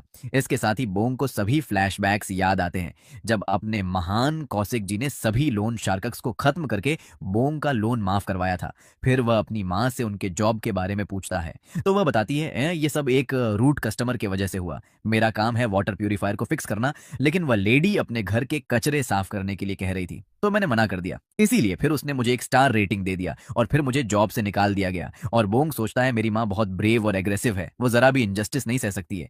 लेकिन दूसरी तरफ मेरे पापा हैं, जिनका अभी तक सिर्फ एक ही अचीवमेंट है, वो ये है कि मेरे पापा ने माँ को शादी के लिए प्रपोज किया था। और इससे पता चलता है मेरे पापा एक बेटा मेल है और उनके 2 बच्चे हैं, एक जूनियर बेटा 1 और दूसरा जूनियर बेटा 2। फिर बोंग हंसते हुए बात को टालने की कोशिश करता है और वह डिसाइड करता है, अवेकनिंग के बारे में वह बाद में बताएगा जब घर में सब कुछ स्टेबल हो जाएगा। जिसके कुछ देर बाद सीन शिफ्ट होता है, जहां बोनगंग अपने भाई को कुछ पैसे देकर कहता है, ये पैसे माँ और पापा के खर्चे के लिए हैं, तुम ये उन्हें दे देना और ध्यान रखना कि वह लोग ज्यादा काम ना करें। पर जैसे ही बोन वहां से जाने लगता है तो उसका भाई उसे रुकने को कहता है। तो बोंग पूछता है, क्या बात है। लेकिन उसका भाई बोलने में बहुत हेजिटेट कर रहा था, जिसे देखकर बोंग सोचता है, मैंने लास्ट टाइम इसका ट्यूशन फी पे किया था, शायद इसलिए ये ऐसा एक्ट कर रहा है और शायद ये थैंक्स बोलने में शर्मा रहा है। इसलिए बोंग उसे कन्फर्ट करते हुए बोला, मैं समझ सकता हूँ तुम क्या सोच रहे हो, इसीलिए तुम सब कुछ साफ साफ बोल सकते हो। तो उसका भाई कंफर्टेबल होकर बोला, भैया तुमने माँ और पापा के लिए तो पैसे दे दिए और तुम शायद मेरे खर्चे के बारे में भूल गए हो। जो सुनते ही बोंग का दिमाग खराब हो जाता है, क्योंकि उसने तो कुछ और ही सोचा था, पर वो अपने चेहरे पर गुस्सा झलकने नहीं देता। और इसी के साथ बोंग ने अपने भाई को 5 लाख वन ट्रांसफर कर दिए। फिर बोंग वहां से निकलकर अवेकनिंग मैनेजमेंट डिपार्टमेंट में आ चुका था। वह ऊपर देखते हुए सोचता है, मैं तो घर जाने वाला था, और जब मैं यहां से जा ही रहा हूं तो मुझे कुछ खरीद लेना चाहिए। तभी उसे मिस्टर जॉन की बातें याद आती हैं, जब उन्होंने कहा था, जब भी आपको प्लेयर शॉप आना हो उससे पहले आप मुझे बता देना। लेकिन बोंग उन्हें बताने में बहुत हेजिटेट कर रहा था, इसीलिए वह अगली बार जब जॉन से मिलेगा तो इसके लिए माफी मांग लेगा। वैसे अभी के लिए उसके पास एनर्जी शील्ड रिंग है, लेकिन जैसे जैसे वह अपर फ्लोर्स पर जाएगा तो वहां पर और भी ज्यादा स्ट्रांग और डेंजरस मॉन्स्टर्स मिलेंगे। इसीलिए वो अपने डिफेंस को इंश्योर करने के लिए यहाँ एक शील्ड लेने आया है, और उसे एक शानदार चमकती शील्ड पसंद आती है। लेकिन वो लेडी उसका प्राइस 100 मिलियन वंस बताती हैं, जो सुनते ही बोंग को जोर का झटका लगता है, क्योंकि उस गरीब इंसान ने कभी इतना पैसा देखा भी नहीं था। वह बहाने बनाते हुए कहता है, यह मेरे लिए कुछ ज्यादा ही बड़ा है, साथ ही यह इकलौता पीस है, वरना मैं पक्का खरीद लेता। लेकिन वह मन ही मन सोचता है, भाई ये कितना ज्यादा एक्सपेंसिव है, ऊपर से इन्हें फीमेल स्टाफ रखने की क्या जरूरत है, मैं तो खुल के बात भी नहीं कर पा रहा हूं, और क्या सभी लोगों को आज ही आना था? पिछली बार तो कोई भी नहीं था, और इस बार लगता है पूरा शहर ही इस स्टोर में आ गया है। जिसके बाद वह स्टाफ बोंग को एक दूसरा शील्ड दिखाती है और उसके बारे में बताती है, ये शील्ड आपके लिए बिल्कुल परफेक्ट होगा, क्योंकि ये एडम एंटियम और सेक्टोनियम एलॉय से बना है। ये छोटा, हल्का और काफी सस्ता भी है, आपको इसे एक बार ट्राई करना चाहिए। तो बोंग उसकी बात मान के शील्ड को इक्विप कर लेता है और उसे ये काफी पसंद आता है। फिर वह शर्माते हुए स्टाफ से इसका प्राइस पूछता है, क्योंकि बोंग इसे खरीदने का डिसाइड कर चुका है। तो वो स्टाफ इसका प्राइस 40 मिलियन अव्स बताती है, जो कि पिछले वाले शील्ड से 60 मिलियन वंस कम था, और इस प्राइस रेंज पर बोंग शील्ड को खरीदने के लिए तैयार था। इसीलिए वह जल्दी से अपना हाथ स्कैन करके पेमेंट कंप्लीट करता है। पर बोंग इस सिनेरियो को ऐसे इमेजिन करता है जैसे उसने बहुत मुश्किल से सभी गोब्लिन्स को हरा दिया हो, लेकिन इस लेडी से डील करना उन गोब्लिन्स को मारने से भी ज्यादा मुश्किल था। फिर वह जल्दी से टैक्सी लेकर अपने घर जाने का डिसाइड करता है। तभी कोई उसे बुलाता है और वह पर्सन मुस्कुराते हुए बोंग से पूछता है, तुम्हें देखने से लगता है तुम बहुत पहले ही अवेकन हो चुके हो, है ना? फिर वो अपना हाथ आगे करके खुद को इंट्रोड्यूस करता है, तुम्हें घबराने की जरूरत नहीं है, क्योंकि मैं भी एक प्लेयर हूं और मेरा नाम है चूसो। तो बोंग भी उससे हाथ मिलाता है और अपना नाम बताता है। चूसो आगे कहता है, मैं डेली प्लेयर शॉप में आते रहता हूं, लेकिन मैंने तुम्हें पहले कभी नहीं देखा, इसीलिए मैंने तुमसे इंट्रोड्यूस होने का सोचा। वैसे मैं अभी 30वां फ्लोर पे हूँ, और तुम कौन से फ्लोर पे हो? तो बोंग बताता है कि वह अभी 10वें फ्लोर पर ही है, जो कि एक साफ झूठ था। जिस पे चूसो हंसते हुए कहता है, तुम तो अभी बहुत नीचे हो, लेकिन अगर तुम्हें कोई हेल्प चाहिए होगा तो मुझे जरूर बताना। और बोंग को भी ये बंदा नॉर्मल ही लगता है, जो कुछ ज्यादा ही एक्सट्रोवर्ट है, और वह बताता है उसे अभी तक कोई डिफिकल्टी नहीं हुआ है फ्लोर्स क्लियर करने में। जिस पे चैचुएसो फिर से उसे जरूरत के टाइम पर याद करने बोलता है, क्योंकि वह डेली यहाँ आते रहता है। और जब उसे लगता है कि बोंग ज्यादा इंटरेस्टेड नहीं है तो चूसो वहां से चला जाता है। पर बोंग मन ही मन सोचता है, ये लड़का काफी कॉन्फिडेंट पर्सन था, और उसकी पर्सनैलिटी को देखने से लगता है उसके पास कुछ गर्लफ्रेंड्स भी होंगी गाइस। जिसके बाद बोंग घर आकर अपना स्टेटस स्क्रीन देखता है, जहां उसका लेवल 19 है, और कॉम्बैट स्किल्स में उसके पास शैडो स्टेप्स है। जहां बोंग अपने लेवल को देख के खुश हो जाता है और कहता है, वाह, अब मेरा लेवल 19 हो चुका है, इसका मतलब अब मैं 19वीं फ्लोर को चैलेंज कर सकता हूं। लेकिन उससे पहले मुझे कौशिक को बुलाकर उससे बात करना चाहिए। इसके साथ ही कौशिक के समन होने का सिस्टम नोटिफिकेशन आता है, और कौशिक आते ही बोंग को सल्यूट करता है। पर वह कुछ ऐसा वियर्ड देखता है जिससे उसके एक्सप्रेशंस चेंज हो जाते हैं। ऐसा इसलिए था क्योंकि बोंग एक्साइटमेंट में अपना शील्ड और वेपन शो ऑफ कर रहा था। पर कौशिक ये सब देखने से डिप्रेशन में चला जाता है, और वह रोते हुए कहता है, अब तो आपने शील्ड भी ले लिया, क्या आपको यह करना जरूरी था? अगर आपको कुछ हो गया तो? फिर बोंग उसे शांत करते हुए कहता है, तुम घबराओ नहीं, मैं अपनी सेफ्टी को फर्स्ट प्रायोरिटी दूंगा। तो कौशिक बोलता है, मेरे पिछले समनर ने भी ऐसा ही बोला था, लेकिन फिर भी वह टपाक गए। बोंग उसे इतना सोचने से मना करके कहता है, तुम कुछ ज्यादा ही सोच रहे हो, वैसे भी मैं एक विम्प हूं, यानी डरपोक टाइप पर्सन। अगर टावर ज्यादा टफ हुआ तो मैं क्लाइंबिंग छोड़ दूंगा। कौशिक आगे कहता है, आपको मुझसे प्रॉमिस करना होगा कि आप कभी लीड नहीं लोगे और फाइट के लिए रश नहीं करोगे, और अगर चीजें कॉम्प्लिकेटेड हो जाए तो आप मुझे और उस मीट बॉल को सैक्रिफाइस करके खुद भाग जाना। जिस पे बोंग अपना वेपन और शील्ड को स्टोरेज में फेंक के उससे प्रॉमिस कर लेता है। फिर थोड़ा सोचने के बाद कौशिक कहता है, नहीं, मेरी जगह आप उस मीट बॉल को पहले सैक्रिफाइस कर देना, क्योंकि वह किसी काम का नहीं है। पर तभी उसे बहुत स्ट्रांग स्मेल आता है, जिससे वह अपनी नाक बड़ी करके स्मेल करने लगता है। बोंग बताता है उसने अपने और कौशिक के लिए मोमोज लाए थे। फिर कौशिक बोंग को थैंक्स करता है क्योंकि उसने मोमोज को कौशिक के साथ शेयर किया, ना कि उस मोटे मीट बॉल के साथ। पर जैसे ही कौशिक अपना फर्स्ट बाइट लेने जाता है, उसे कुछ स्ट्रेंज फील होता है और वह रुक के बोंग से पूछता है, मास्टर क्या आपने किसी से कोई पांगा लिया है? तो बोंग खाते हुए बोलता है, पांगा नहीं तो मैं भला किसी से पांगा क्यों लूंगा? फिर कौशिक बताता है, हमारे घर के बाहर कोई है जिससे बहुत ज्यादा किलिंग इंटेंट रिलीज हो रहा है। किलिंग इंटेंट सुनते ही बॉन की सांस अटक जाती है और वह डर से कांपने लगता है। फिर वह जल्दी से अपने ऊपर एनर्जी शील्ड लगाता है और किसी के आने से पहले कोसाक को कहीं छुपने का ऑर्डर देता है। पर तभी वह पर्सन दरवाजे को किक करके तोड़ देता है और दरवाजे के टूटे हुए पीस बॉन्ड के सामने गिरते हैं, जहां बोंग नीचे बैठकर उसका वेट कर रहा था।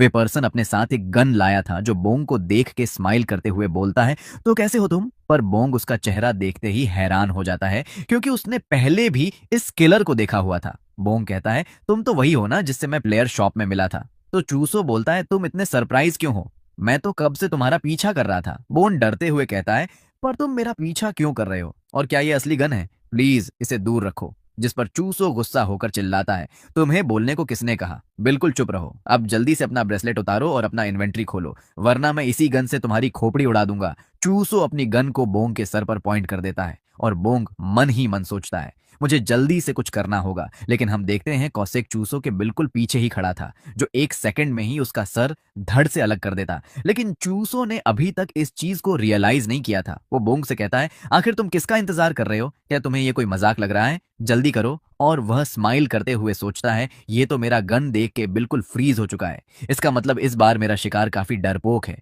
वह गुस्से में बोंग को मारने जाते हुए बोलता है, तुम ऐसे नहीं मानोगे, तुम्हें सबक सिखाना होगा। लेकिन उसके पीछे से कौशिक भी अटैक करने के लिए तैयार था। और इससे पहले कि चूसो बोंग को कुछ करता, कौशिक अपने डैगर के हैंडल से उसके सर पर जोर का हिट करता है, जिससे वह बेहोश होने लगता है। लेकिन वो पीछे देख के सोचता है, क्या इसके साथ कोई और भी था? मुझे लगा था ये अकेला होगा। और इस सीन में कौसा बिल्कुल बैट्स दिख रहा था, जिसके अगले पल ही वह बंदा नीचे गिर के बेहोश हो जाता है। पर ना जाने क्यों अपना बोंग इस सिचुएशन में कुछ ज्यादा ही कंफ्यूज्ड था। फिर वह एक्साइटेड होकर कौशिक से कहता है, तुमने बहुत अच्छा काम किया, मैं बहुत खुश हूँ। तो कौशिक पूछता है, पर मास्टर मैंने तो कुछ नहीं किया। फिर बोंग खुशी के आंसू रोते हुए बोलता है, मैं इसलिए खुश हूं क्योंकि तुमने उसे मारा नहीं, सिर्फ बेहोश करके छोड़ दिया। मुझे तो लगा था तुम उसे मार दोगे। बिल्कुल पिछले वाले की तरह, जिससे कौशिक भी रियलाइज कर लेता है कि उसने इस बार अच्छा काम किया है। वोंगचो को देखते हुए सोचता है, आखिर ये पर्सन है कौन? क्या ये कोई चोर है या फिर ये कोई आइटम ब्रोकर है? आइटम ब्रोकर वो लोग होते हैं जो टावर के बाहर कमजोर प्लेयर्स को हंट करते हैं और उनसे उनके सभी आइटम्स को लूट ले लेते हैं। मैंने इसके बारे में सुना था जब मिस्टर जॉन ने मुझे एलीट टीम में ऐड करते वक्त ऐसे लोगों के बारे में बताया था। फिर वह डरते हुए इमेजिन करता है, अगर मैंने उस दिन समनिंग एबिलिटी के बजाय कोई बेकार एबिलिटी अवेकन की होती तो आज मैं मर चुका होता, क्योंकि टावर के बाहर मैं एक आर्म सिटीजन जितना ही वीक होता। वो तो अच्छा है कि मुझे समनिंग एबिलिटी मिली जो मेरे लिए किसी चीट कोड की तरह काम करती है।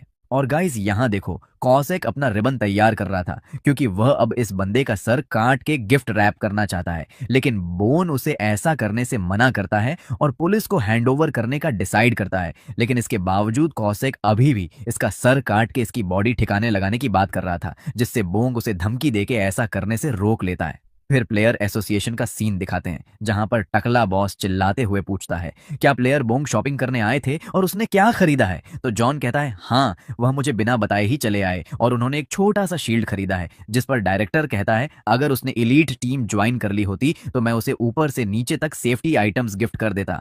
वैसे क्या तुम्हें पता चला कि प्लेयर बोंग का ट्रेड क्या है? तो जॉन कहता है ना, अभी तक उसने जो कुछ परचेज किया है उसे देखने से लगता है कि उसका ट्रेड मिली टाइप है, यानी जो लोग सोड डैगर जैसी चीजों से फाइट करते हैं और मैं उन्हें कोई बहाना करके उनको फुल बॉडी आर्मर गिफ्ट कर दूंगा। लेकिन उसके इतना बोलते ही उसे किसी का कॉल आता है और जब जॉन अपना फोन चेक करता है तो उसे पुलिस प्लेयर टास्क फोर्स से उससे कॉल आ रहा था। लेकिन जब उसे सारी बात पता चलती है तो वह हैरानी में चिल्लाता है, क्या कहा तुमने? इसके साथ ही जॉन अपनी कार से फुल स्पीड में बोंग के घर की ओर निकल जाता है। वह दौड़ते हुए मन ही मन इस सिचुएशन को कर्स करता है और सोचता है मुझे शुरुआत में ही उसके साथ एलीट कॉन्ट्रैक्ट साइन कर लेना चाहिए था।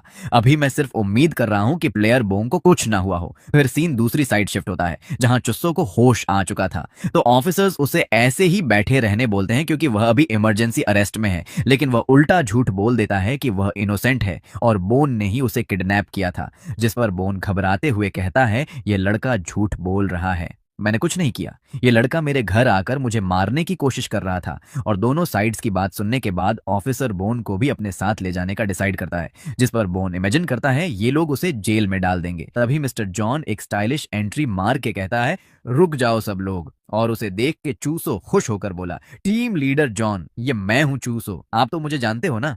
लेकिन बोंग जॉन को देख के और भी डर जाता है क्योंकि उसे लगता है चूसो और जॉन एक दूसरे को जानते हैं। जिसके बाद चूसो और जॉन दोनों एक दूसरे की तरफ भागते हैं और चूसो कहता है लीडर आप बहुत अच्छे हो, आप यहाँ मुझे बचाने आए हो ना। उस लड़के ने मुझे किडनैप कर लिया था। लेकिन उसके कुछ और बोलने से पहले ही जेनन उसे एक जोर का थप्पड़ मारता है जिसके इम्पैक्ट से चूसो कुछ पल के लिए स्वर्ग के दर्शन पर चला जाता है और उसके नाक से ब्लड आने लगता है। फिर वह पूछता है टीम लीडर आपने मुझे क्यों मारा, मैंने क्या किया? फिर जॉन उसे और मारते हुए बोला यू सन ऑफ अ बीच, तुम्हारी हिम्मत कैसे हुई झूठ बोलने की, और तुम किसी प्लेयर को मारने का सोच भी कैसे सकते हो? लेकिन चूसो रजिस्ट करके बोलता है मैं खुद विक्टिम हूं और भला मैं 34 लेवल पर होने के बाद किसी और प्लेयर को लूट करने का कैसे सोच सकता हूं। लेकिन तभी जॉन उसका रजिस्ट्रेशन भी कैंसिल कर देता है, यानी अब उसे प्लेयर एसोसिएशन से कोई भी फायदे नहीं मिलेंगे। और दूसरी तरफ पुलिस ऑफिसर और बोन दोनों ही चूसो को पिटते हुए देख रहे थे क्योंकि ज्वाइन इस बार कुछ ज्यादा ही गुस्से में था। चूसो कांपते हुए सोचता है लीडर जॉन तो मेरी बात ही नहीं सुन रहे हैं, आखिर ये कैसा बुलशिट सिचुएशन है। और जॉन कहता है इसे यहां से ले जाओ, कुछ ही देर में यहाँ एनआईएस वाले आ जाएंगे तो इसे उनको हैंडओवर कर देना। लेकिन एनआईएस के बारे में सोच के ही चूसो का रूह कांप जाता है क्योंकि वह लोग प्लेयर्स को बहुत बुरी तरह से टॉर्चर करते हैं। फिर चूसो सर झुका के जॉन से दया की भीख मांगता है, लेकिन जॉन कहता है बुलशिट, क्या तुम्हें लगता है कि ये तुम्हारा फर्स्ट क्राइम है?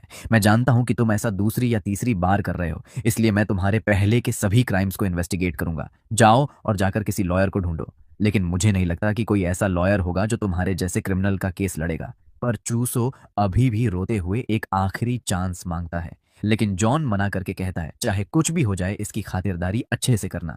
जिसके बाद जॉन एक सीरियस फेस बनाकर बोंग से पूछता है कहीं तुम्हें कुछ हुआ तो नहीं। लेकिन बोंग उसका चेहरा देख के डर जाता है और कहता है कि वह बस थोड़ा डर गया था लेकिन उसे कुछ हुआ नहीं है। जिसके अगले पल ही जॉन झुक के बोंग से माफी मांगता है, मैं वादा करता हूं ऐसा कुछ दोबारा नहीं होगा और मैं उस पर स्ट्रिक्ट एक्शन लूंगा। और जॉन मन ही मन सोचता है चाहे कुछ भी हो जाए मुझे जल्दी से एलीट कॉन्ट्रैक्ट साइन कराना होगा और किसी भी कीमत पर प्लेयर बोंग को प्रोटेक्ट करना होगा। जिसके अगले दिन सीन शिफ्ट होता है और बोंग कौशिक को समन करता है जो आते ही कल के बारे में पूछता है। तो बोंग बताता है कल पुलिस वाले लोग उसे अपने साथ ले गए। फिर कौशिक पूछता है क्या अब उसे डेथ पेनल्टी होगा? तो बोंग कहता है नहीं, डेथ पेनल्टी का पता नहीं, पर अभी के लिए उसे सिर्फ जेल में रखा गया है। तो कौशिक अपने पीछे से डैगर निकाल के पूछता है वैसे मास्टर क्या आपको पता है कि वो जेल कहाँ पे है? मुझे कुछ काम था तो आप मुझे लोकेशन बता सकते हो? जिस पर बोंग डरते हुए बोलता है नहीं, मुझे लोकेशन नहीं पता, और खबरदार अगर तुमने कुछ किया तो फिर वो लोग गोबांग को समन करते हैं। और सिस्टम इन्फॉर्म करता है मीट बॉल समन हो चुका है। गोबांग आते ही काउंटिंग करते हुए कहता है स्टार्स 57 स्टार्स थे, मैंने पहली बार इतना सारा स्टार देखा। फिर बॉनग उन दोनों से पूछता है क्या तुम दोनों चलने के लिए तैयार हो? जिसके साथ ही वो सब लोग 19वीं फ्लोर पर टेलीपोर्ट हो जाते हैं और इस फ्लोर का मिशन है इन्हें 30 गोबन शामस को किल करना है। फिर बोंग बताता है 19वीं फ्लोर पे गोबलिन शामस रहते हैं जो कि उतने ज्यादा खतरनाक नहीं होते हैं, लेकिन ये लोग कुछ मैजिक अटैक्स को यूज करते हैं जैसे कर्स, बाइंड्स और कुछ फायर एरोस, जिनमें कर्स हमारे लिए थोड़ा डेंजरस हो सकते हैं लेकिन हमारे गोबांग को इन सब से कोई फर्क नहीं पड़ता। वो टेलीपोर्ट होते ही गोबलिन्स की तरफ रश कर देता है और दूसरी तरफ गोबंग को आते देखकर गोबलिन्स भी अपनी कर्स एनर्जी रिलीज करते हैं। लेकिन गोबांग एक गहरी सांस लेकर जोर से चिल्लाता है जिसके इम्पैक्ट से सभी कर्स एनर्जी नलिफाई हो जाती है, जो देखकर बोंग भी सरप्राइज हो जाता है क्योंकि उसने भी ऐसा कुछ इमेजिन नहीं किया था। गोबांग को फाइट करता देख कौशिक भी उसको सपोर्ट करने के लिए उसके पीछे पहुंच जाता है और वह उससे कहता है हे मीट बॉल, क्या तुम्हें याद है जो मैंने तुम्हें कहा था जितना जल्दी हो सके इन्हें क्लियर कर देना। बना, जिस पे अग्री करके कॉसेक और गोबैंग दोनों ही एक साथ गोबलिन्स को खत्म करने चले जाते हैं। एक साइड कॉसेक है जो अपने डैगर से गोबलिन्स का सर अलग कर रहा है, और दूसरी साइड गोबैंग है जो अपने पंच से ही गोबलिन्स को खत्म कर रहा था, जिनको देखकर बोंग भी रेडी हो जाता है और बोलता है अब मेरी बारी है। लेकिन उसके कुछ करने से पहले ही सिस्टम इन्फॉर्म करता है 19वीं फ्लोर सक्सेसफुली क्लियर हो चुका है, जिससे बोंग हैरान रह जाता है। फिर वह पलटकर गोबंग और कॉसेक को देखता है, जहां दोनों आपस में कुछ बात कर रहे थे। तभी कॉसेक पलटकर पूछता है, ये कैसा था समन और बोंग, क्या आपको मजा आया? जिससे बोंग समझ जाता है इन लोगों ने जानबूझकर इस फ्लोर को जल्दी से क्लियर किया ताकि मैं फाइट ना करूं, और फिर वही 19वीं फ्लोर को क्लियर करने के लिए इसे प्लैटिनम बैजेस मिलते हैं। जिसके बाद अगले दिन का सीन दिखाते हैं जहां यह लोग 20वीं फ्लोर को क्लियर करने के लिए एंटर हो चुके हैं, जहां बोंग आसपास देखते हुए सोचता है, मैं बहुत टाइम से इसका इंतजार कर रहा था। कुछ लोगों ने बताया है कि इस फ्लोर का डिफिकल्टी अब तक के सभी फ्लोर से डबल होगा।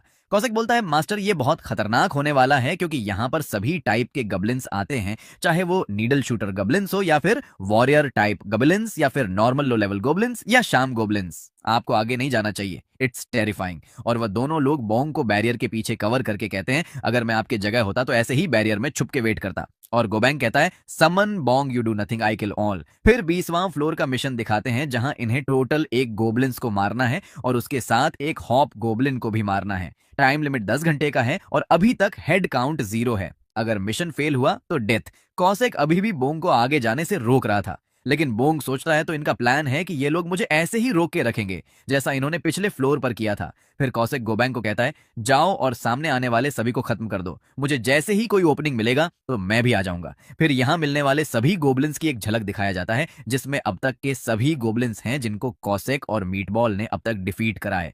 कॉसेक के पीछे में बोंग सोचता है, क्या तुम्हें लगता है मैं सिर्फ यहाँ बैठ के देखूंगा? ऐसा बिल्कुल नहीं होगा। और वह अपने शैडो स्टेप्स का यूज करके गायब हो जाता है, जिसको कॉसेक ने सेंस कर लिया था।